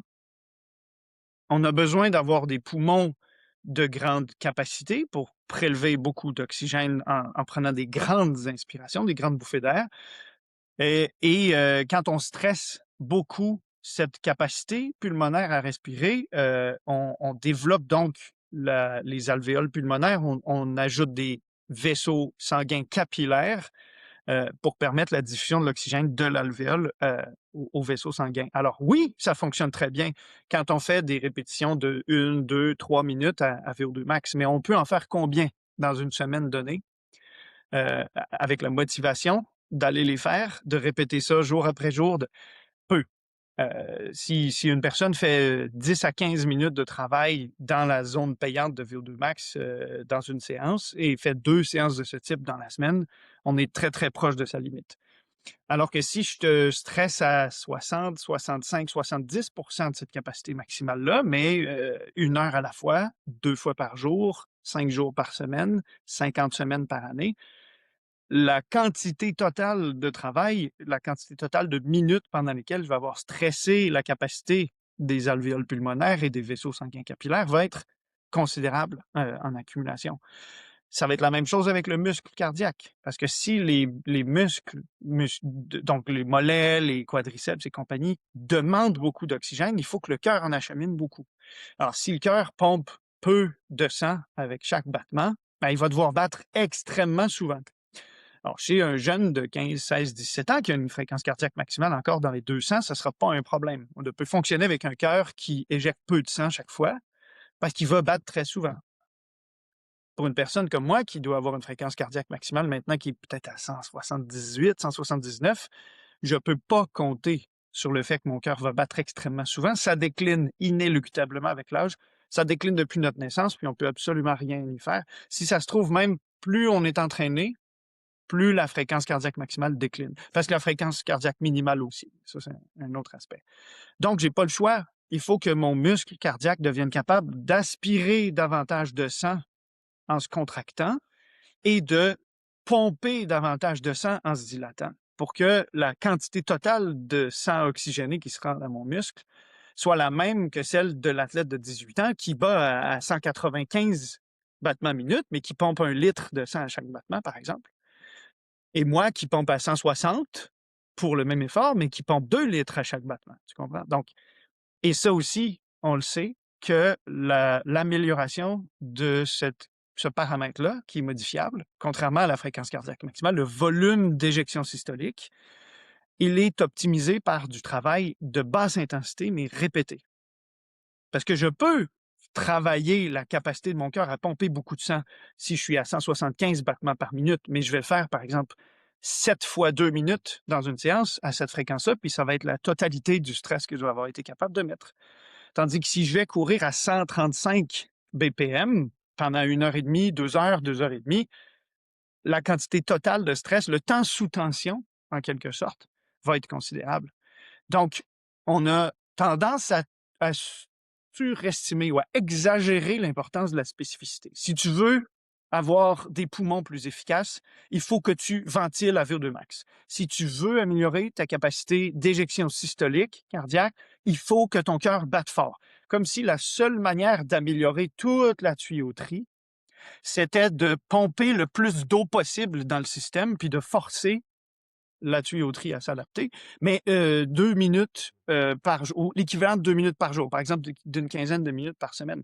Alors que tu peux faire fonctionner le système à 70% de sa capacité, 2 heures par jour, tous les jours de la semaine, et entraîner des adaptations similaires. Autrement dit, c'est pas parce que tu es à 65% de VO2 max pendant une endurance fondamentale de 2 heures que tu n'as aucun effet sur VO2 max. L'effet n'est pas aussi prononcé par minute, mais le nombre de minutes que tu peux passer à stresser cette capacité puis à envoyer un signal adaptatif est considérablement plus important. Donc, encore une fois, je ne dirais jamais fais que de l'endurance fondamentale, c'est 100% suffisant pour développer VO2 max. Mais je dirais surtout pas non plus fais que VO2 max parce que c'est la seule modalité qui permet de l'améliorer. Le socle de la pyramide, il se développe par la répétition, plusieurs heures par jour, plusieurs jours par semaine, plusieurs années consécutives à basse intensité. Mmh. Ouais, c'est très intéressant. L c'est ce principe selon lequel, et bien, pour qu'un bon entraînement, en fait, c'est celui où tu peux y retourner le lendemain et les enchaîner parce que comme tu l'as dit, et ben, le meilleur entraînement, c'est celui que tu peux répéter, à la limite tous les jours, toutes les semaines, pendant 52 semaines et pendant plusieurs années, sans te blesser et sans fatigue, sans surentraînement. On en a parlé, pas mal Ouais, avec Yves. ouais. Et du coup, ce travail à basse intensité et ben, il permet justement de pouvoir avoir des adaptations qui vont être similaires et surtout sur le long terme. Oui, oui, Donc ouais, hyper intéressant. Hem, Tu nous as aussi parlé, tout à l'heure rapidement de microcycles, oui. parce que, bah, du coup, on a parlé, voilà, des du volume nécessaire, des intensités. Hem, Qu'est-ce que tu vas entendre, par microcycle et comment tu les planifies? Pour faire, une histoire simple, parce que je présume que c'est pas la majorité de tes auditeurs qui ont besoin de réfléchir dans ces termes-là, mais, on va subdiviser une saison de préparation pour une compétition, en un certain nombre de parties en fonction des qualités que l'on cherche à y développer. Donc, ce que l'on va appeler cette saison de préparation, c'est, par exemple, pour une personne qui voudrait courir, un marathon en avril, à Rotterdam, et qui donc aurait, à peu près 3 mois. Ben, disons, je dis Rotterdam, là, mais un marathon en avril ou près du début mai, qui aurait 3 mois devant, lui ou elle, heu, commencerait son entraînement donc, en nous écoutant tout à l'heure parce que ça l'aura motivé.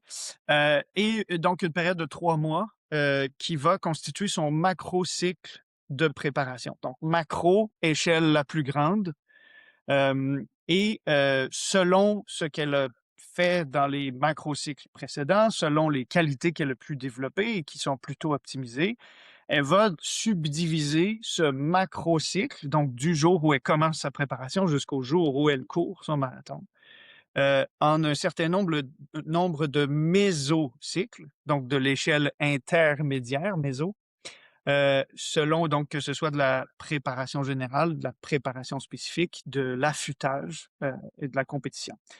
Et ben, selon la durée de ces mésocycles, il y aura peut-être lieu de subdiviser au niveau le plus petit, en micro-cycles de préparation. Et c'est là que, les gens vont être, souvent assez familiers avec un système, sur, 3 ou 4 semaines où ils vont, par exemple, d'un microcycle ou d'une semaine à l'autre, avoir une augmentation progressive de la charge jusqu'à ensuite, par exemple, à la troisième ou à la quatrième semaine, une semaine qu'on appellerait de décharge.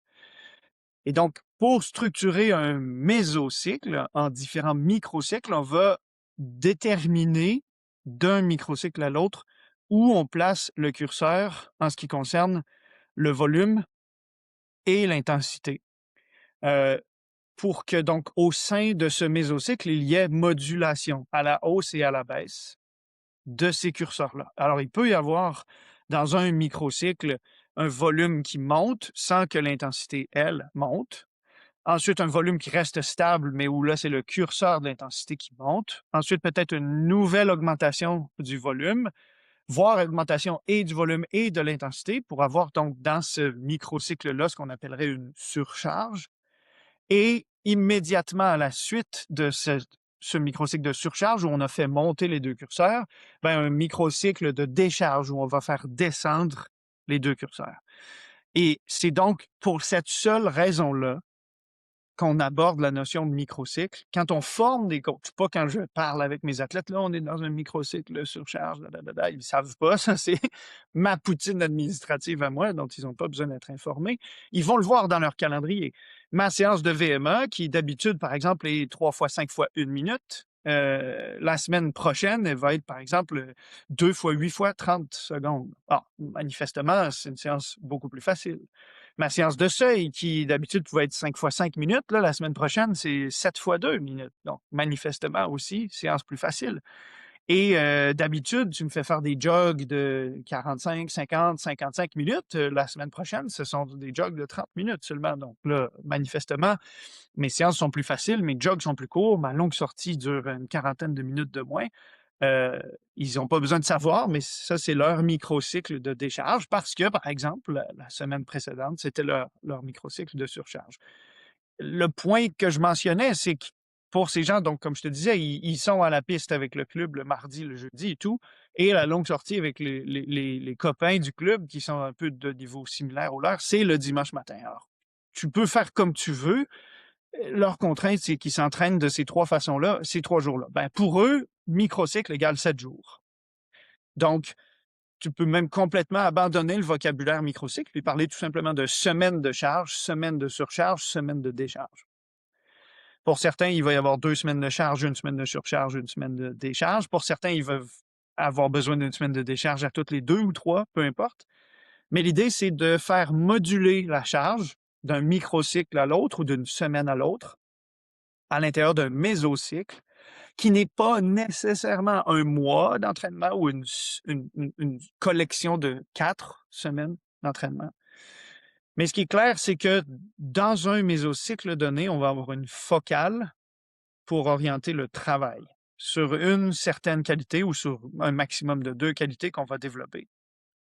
Et d'un microcycle à l'autre dans ce mésocycle-là, ben, l'intensification du travail ou le volume de travail que l'on va effectuer sur cette qualité-là va fluctuer à la hausse ou à la baisse. Donc, dans le vocabulaire de la périodisation pour les coachs, ben, on parle de macrocycle, mésocycle et microcycle. Mais pour le commun des mortels qui s'entraînent sur des bases de 7 jours et sur des récurrences de 4 semaines, ben, on va tout simplement parler donc d'une prépa pour ce qu'on appelle macrocycle, d'un mois ou en tout cas d'un 4 semaines pour l'augmentation, augmentation, diminution. Et ben, ils vont savoir que à distance de la compétition, ils vont faire du travail qualitatif qui est général, mais pas spécifique.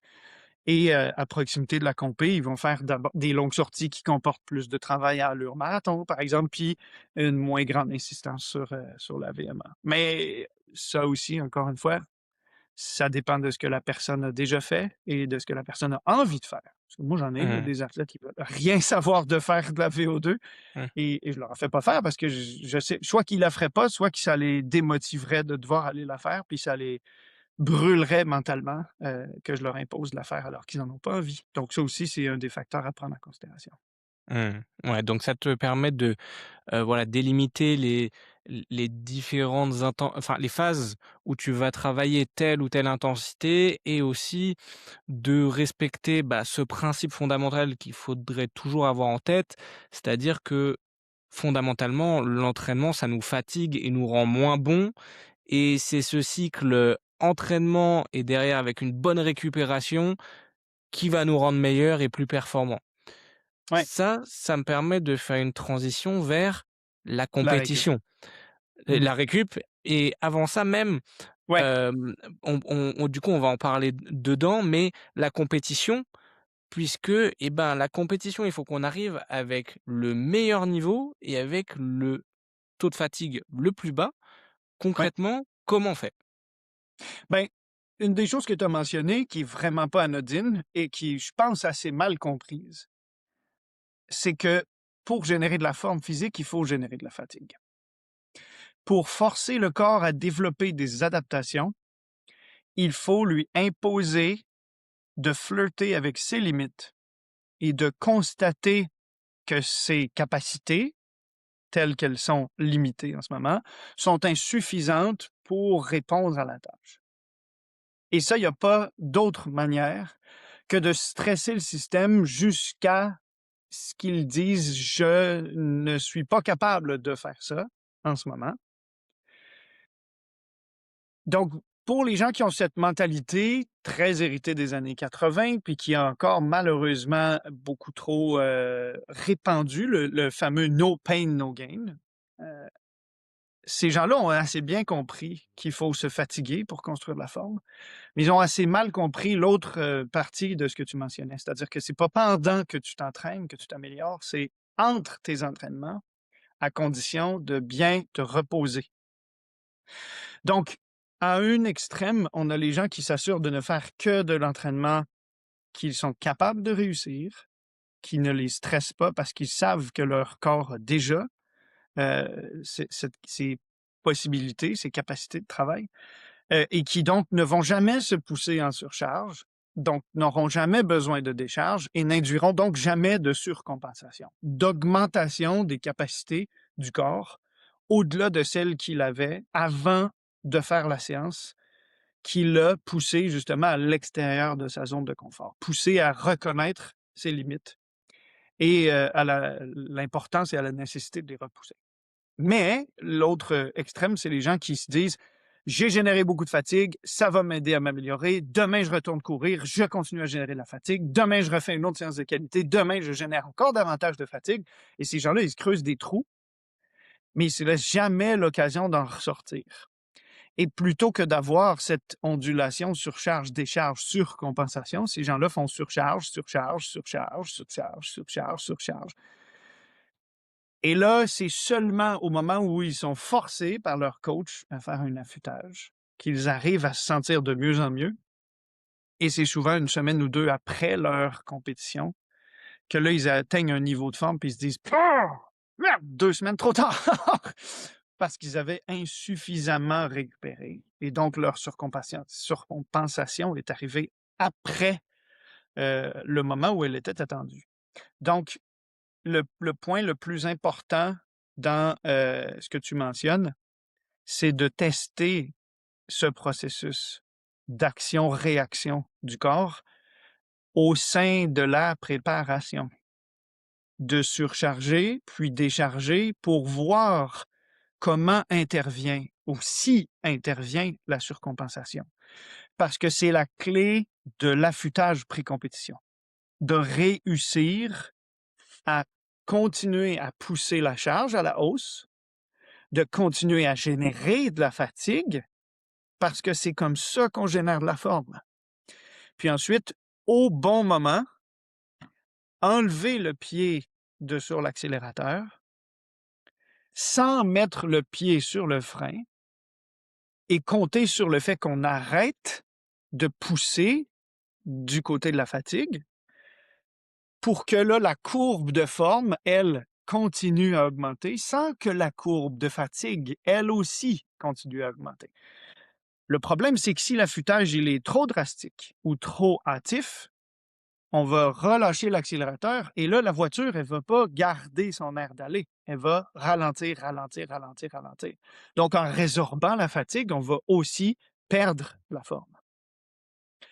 Donc, qu'est-ce qui est le pire? Est-ce que c'est de garder le pied sur l'accélérateur jusque trop près de la compétition, arriver sur la ligne de départ avec encore trop de fatigue, mais au moins n'avoir perdu aucune forme, ou d'avoir relâché le pied de l'accélérateur trop tôt, avoir résorbé beaucoup, beaucoup, beaucoup, beaucoup de fatigue, mais avoir, ce faisant aussi, résorbé beaucoup de forme, et donc arriver à plat sur la ligne de départ. Peu fatigué, mais plus si en forme que ça non plus. Et malheureusement, malgré toutes les méta-analyses qu'on a pu passer en revue, malgré toutes les discussions qu'on a eues avec Laurent Bosquet, avec Inigo Morica, qui sont un peu les deux sommités en matière d'affûtage, on n'est pas capable de prescrire une règle simple et universellement applicable. Il y a des athlètes qui ont besoin d'affûtage long, mais peu drastique, pour se sentir au top de l'équilibre forme-fatigue sur la ligne de départ.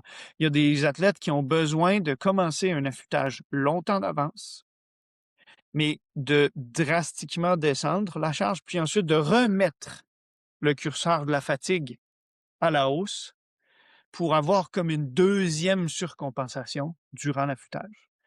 Et il y a des athlètes qui, au contraire, peuvent pousser le curseur de la fatigue très, très haut jusqu'à très, très près de l'épreuve et très bien répondre le jour de la compétition, malgré que le pied ait été sur l'accélérateur jusqu'à 48 heures, peut-être 72 heures de la course. Et il n'y a pas d'autre manière de savoir comment on va y répondre que de tester dans des contextes sécuritaires où on a peu d'enjeux. On ferait jamais ça, par exemple, avant une qualification pour les championnats du monde ou les Jeux olympiques. On le ferait en prévision de compétition de moindre importance. Et on testerait différentes formules pour voir si, dans notre cas, en fonction de notre physiologie, de notre profil hormonal, de nos préférences individuelles, une formule fonctionne mieux qu'une autre, en les testant, puis Mmh, en essayant de consigner nos observations mmh. pour savoir laquelle fonctionne le mieux. Ouais, c'est très clair. Tester, sur des objectifs, qu'on pourrait qualifier d'objectifs, B, heu, Oui. où on sait déjà que, la performance en tant que telle va pas impacter notre morale ou quoi et ça sera vraiment juste du test. Moi, j'aime bien donner, j'avais déjà donné cet exemple-là dans le podcast que j'avais fait avec, Nico Vandel, Mmh. mais, c'était l'année dernière, bah, justement sur ce fameux triathlon de 24 heures. Donc j'arrive, beaucoup borné, j'avais fait, une sortie de 300 bornes à vélo, j'avais fait une, cyclo-sportive, les 3 ballons en Alsace, 180 kilomètres, 4 500 mètres de dénivelé avant, donc des gros volumes et cetera, 3-4 semaines avant l'objectif Mmh. et j'arrive, proche de l'objectif et je me sens un petit peu malade, un petit peu enrhumé, fatigué, Mmh. ce qui est normal, Oui, mais après ce que tu heu mentionnes, Hem, n'importe qui mais serait m ouais. mais pas forcément que fatigué physiquement, aussi fatigué un petit peu, mentalement. Je sens tous Mmh mes mh. petits signes qui me font dire que je suis allé pousser à la limite un petit peu trop loin et je me suis dit: «Tiens Thomas, on va tester un truc». Alors c'était mon gros objectif de la saison, ne testez pas, les trucs comme ça sur les gros objectifs. Mais Faites là, ce que je dis, pas ce que je l fais. ouais, mais heu je me suis dit: «Bon Thomas, semaine prochaine, tu as 24 heures à faire, tu vas pas dormir pendant 24 heures. Tu sais quoi? L'entraînement la semaine prochaine, là, tu t'entraînes pas. Tu vas juste marcher, garder un petit, une légère stimulation avec de la marche». Je me suis fixé, la petite barrière des 10 000 pas, mais c'était vraiment juste pour avoir, une activité et bah, je suis arrivé en pleine forme. Mentalement, j'étais parfait, j'étais frais, Mmh. j'étais en forme.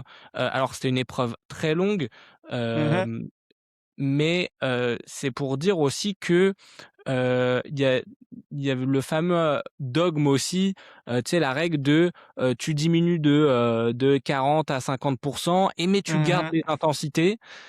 Là, j'ai rien gardé du tout et pourtant je me suis retrouvé en pleine forme. Donc ça illustre Oui. bien aussi ce que tu disais sur le fait que chaque athlète va avoir, son déload, ses phases de décharge qui vont lui être propres, que ce soit physiquement, mais aussi mentalement. Parce que le jour de la compétition, il faut arriver là-haut avec l'envie et la détermination, de le faire. Quand tu as 24 heures à Oui. faire, quand tu as pour toi, 2 heures, moins de 2h30 à faire, mais à une allure soutenue, il faut que tu aies de l'envie, quoi. Non seulement ça, mais je peux te parier ma chemise que tu referais le même tri la saison prochaine en finissant la prépa après avoir fait exactement les mêmes compétitions, le même entraînement et tout, mais heu, mentalement frais, dispo et pas malade. Si tu répétais le même affûtage, ça fonctionnerait pas bien pour toi le jour de la compé. Mmh. Parce que si tu es mentalement disposé et que tu es métaboliquement et cardiovasculairement sain et prêt à t'entraîner, si tu arrêtes tout, comme tu as été forcé de le faire, tu vas probablement te sentir complètement plat le jour de ton tri de 24 heures. Alors que cette fois-ci dont tu parles, c'était impératif que tu te Mmh. reposes, surtout mentalement. Moi, j'aurais tendance à dire dans une épreuve comme celle-là, tu sais, moi là, ouh, tu vas courir à 3 minutes 33 par kilomètre pendant 2h30. Ouais, mais regarde, je vais avoir dormi dans mon lit la veille, puis je vais manger un repas normal, sur l'heure du midi.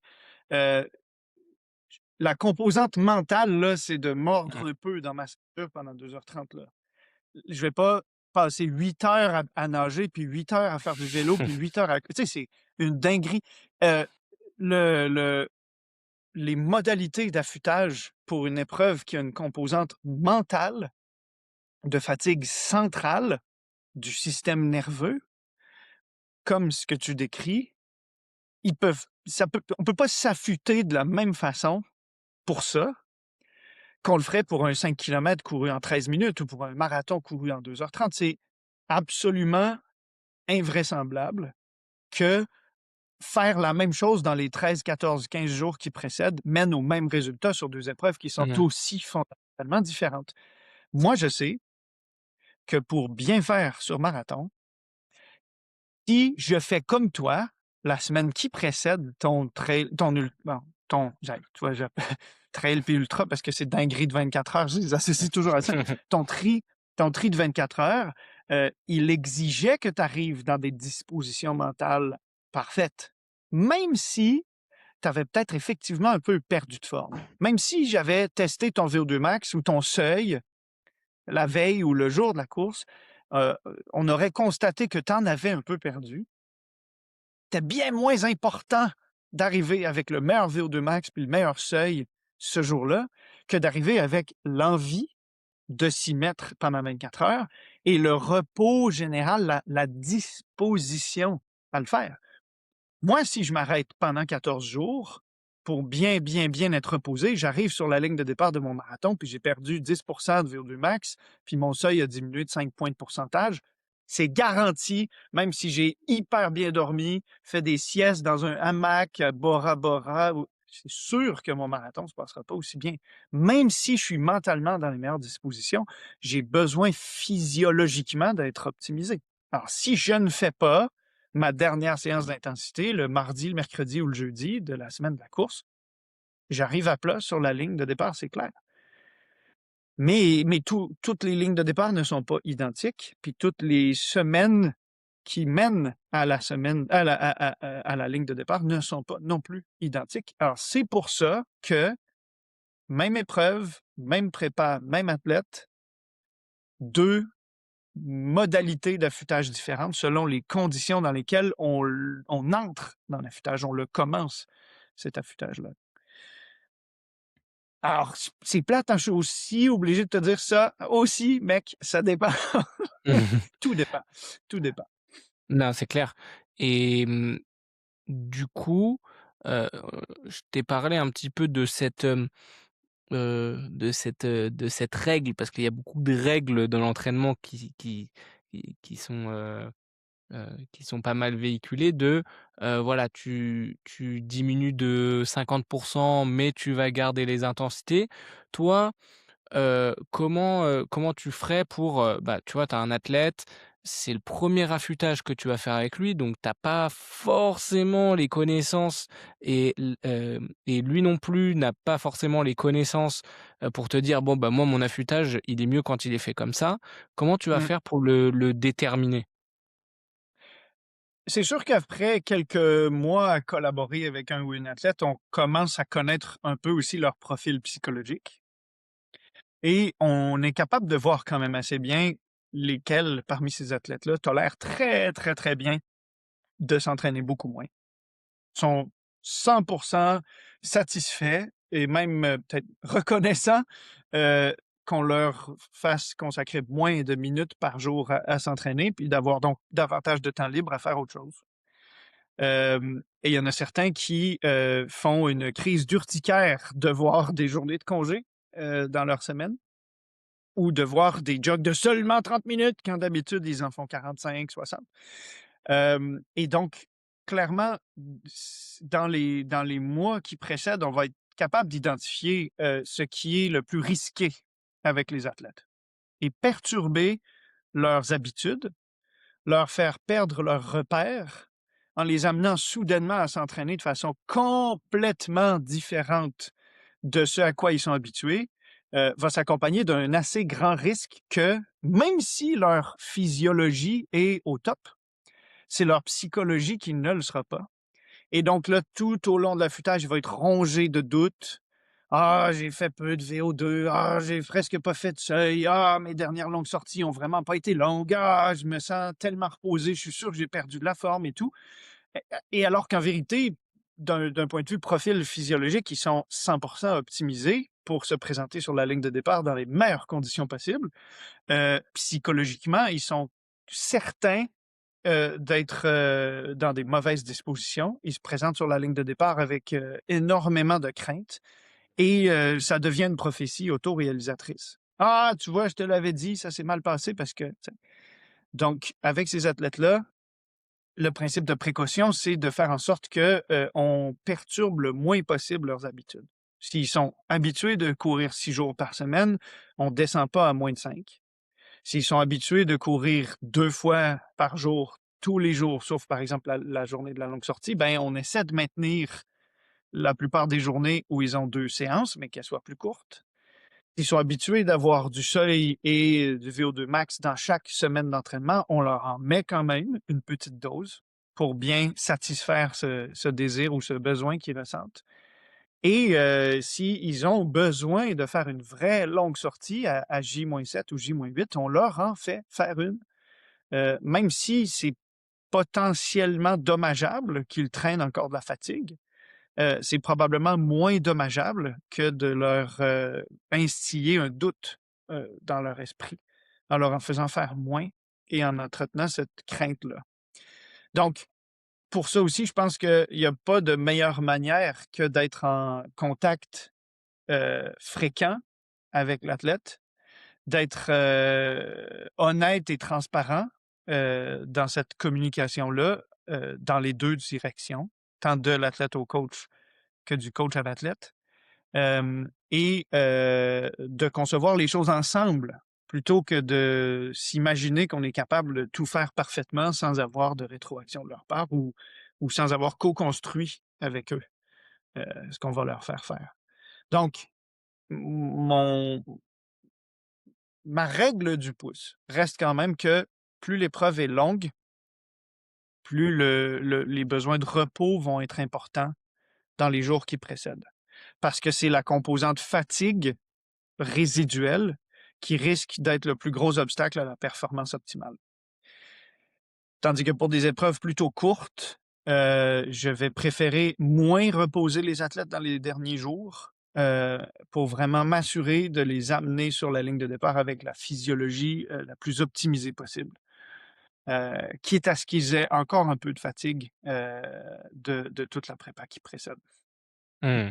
Ouais, très clair. Donc s'adapter surtout au en fait, ton déload ou affûtage va être, grandement conditionné par les modalités de la compétition Ouais, et la deuxième «règle» entre guillemets, c'est de pas bousculer les habitudes, de par exemple prendre, hem, la même semaine, mais juste de diminuer le volume, tous les curseurs en fait de chaque séance, que ce soit en termes, de volume horaire, même d'intensité. Tu vas par exemple si, admettons tu faisais, là tu étais sur un cycle, de seuil, tu vois 7, 8/10. Est-ce que tu vas lui demander de faire, ses intensités à peut-être 6/10? Ou tu vas garder cette intensité à 7, 8/10? c'est une des recommandations issues justement de ces méta-analyses de Bosquet et de Mujica dont je te parlais tout à l'heure.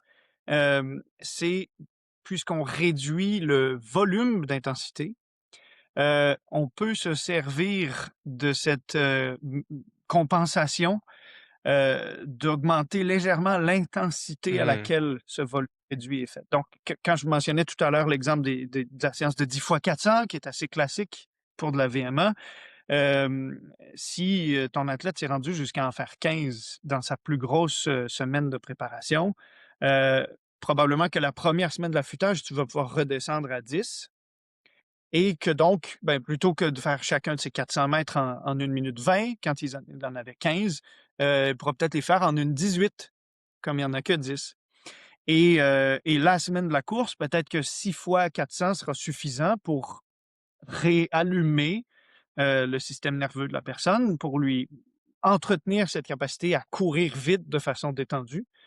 Mais en n'en faisant que 6, ben, au lieu de les faire en 1 20 ou 1 18, on va peut-être les faire en 1 15. Et ça générera pas davantage de fatigue, mais ça va avoir l'effet escompté sur l'activation du système nerveux central, sur l'entretien de la capacité métabolique cardiovasculaire. Donc, pour le seuil, ce serait la même chose. Si tu fais ta prescription RPE, ben, au lieu que je te fasse faire 5 fois 5 minutes, je te fais 7 fois 2 minutes, mais à 7 à 8 sur 10, comme d'habitude. Mmh. Donc, OK. forcément, comme les répétitions sont plus courtes, puis comme le temps total de travail est moins important, au même 7 à 8 sur 10, tu vas probablement courir quelques minutes par kilomètre, pas minutes, secondes par kilomètre, plus vite que sur ta 5 fois 5 quand tu fais seulement Mmh. 7 fois 2.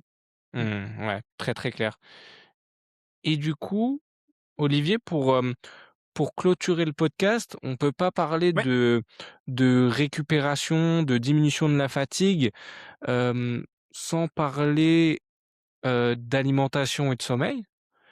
ouais. Hem, est-ce quels sont les conseils que tu vas donner, heu, en général à tes athlètes, mais plus particulièrement dans cette phase d'affûtage où vraiment l'accent va être mis là-dessus, sur la récupération, arriver le plus frais possible à la compétition? Ouais. Heu, genre, moi, j'ai une formule en 3 phrases simples, mais là, je peux pas juste la présenter comme, quelque chose que je dis à l'athlète quand l'affûtage commence, parce que si tu as pas, établi, une bonne base, puis pris des habitudes saines face à ces 3 piliers-là dans les mois qui ont précédé, c'est pas vrai que tu vas être capable de tout racheter, une fois l'affûtage arrivé. Mais pour être au clair, moi, avec les athlètes, le jour où on se rencontre pour la première fois, quand ils s'abonnent avec moi, je leur dis: «Mange toujours au moins à ta faim.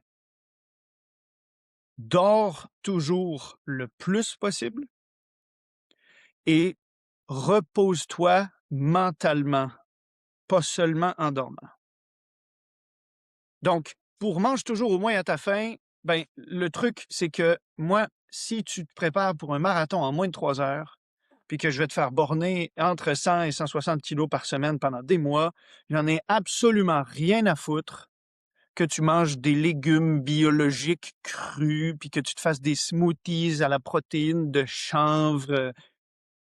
Si les burgers, les beignets, les tartes, tropéziennes, les fouilles-moi quoi, te font plaisir, te fournissent le carburant nécessaire et te permettent d'avoir des bonnes sensations à l'entraînement et de bien récupérer de tes entraînements, mange ce que tu veux. Ce qui m'importe, c'est la quantité de calories que tu vas ingérer, pas leur prétendue qualité.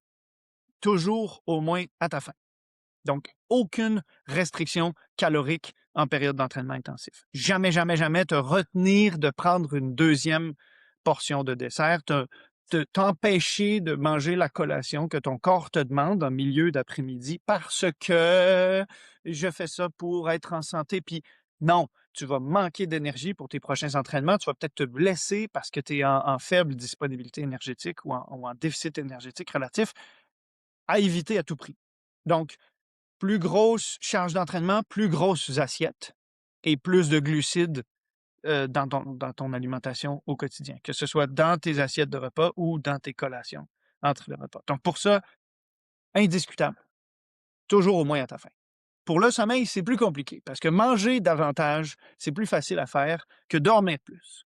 Il y a beaucoup de gens qui font de l'orthosomnie, qui portent des moniteurs de qualité de sommeil au poignet, puis qui font en sorte qu'ils se stressent à l'idée de mal dormir. Puis il y a beaucoup de gens qui ont de la difficulté à tomber endormis, qui ont de la difficulté à rester endormis, qui se réveillent peu reposés le matin. Donc, se coucher, si possible, à heure fixe, pour se lever à heure fixe, 7 jours par semaine.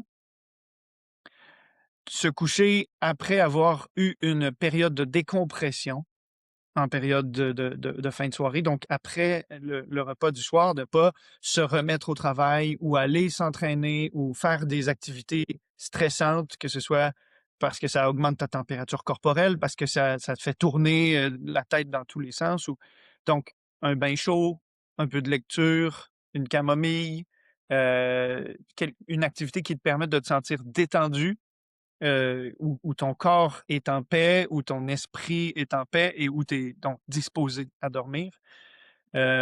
S'il faut que tu te lèves à 6 heures tapante, peu importe, tous les matins, ben, ça veut peut-être dire de te préparer à aller au lit vers 9 heures pour dormir à 10, pour avoir tes 8 heures de sommeil et peut-être que même dans des périodes d'entraînement plus intensifs, 8 heures de sommeil par nuit, ce ne sera pas suffisant, puis il faudra plutôt que tu ailles au lit vers 8h30 pour dormir à 9h30.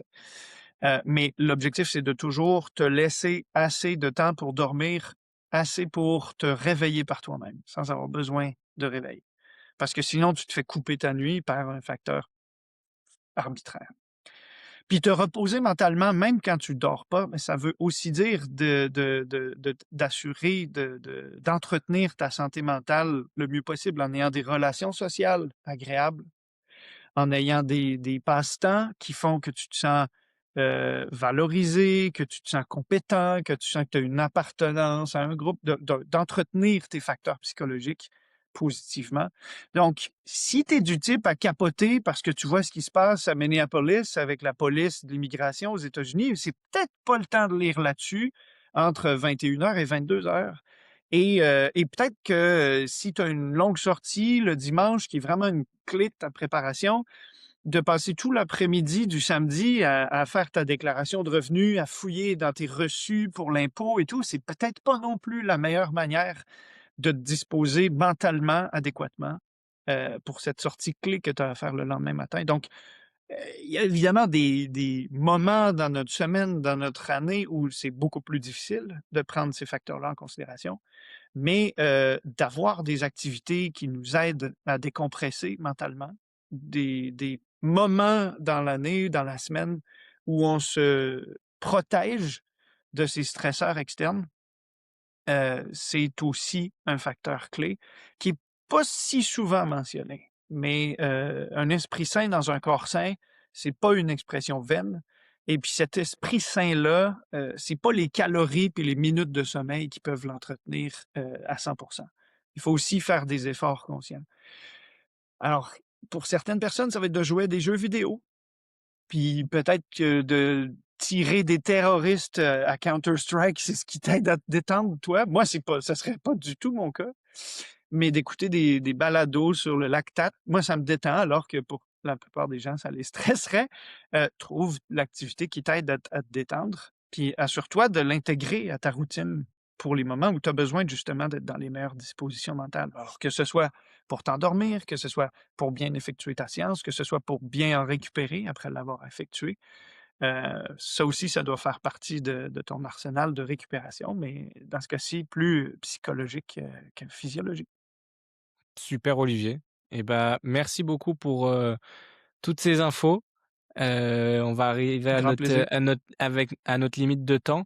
C'était encore une fois, très clair, très dense, 2 très beaux épisodes, je pense.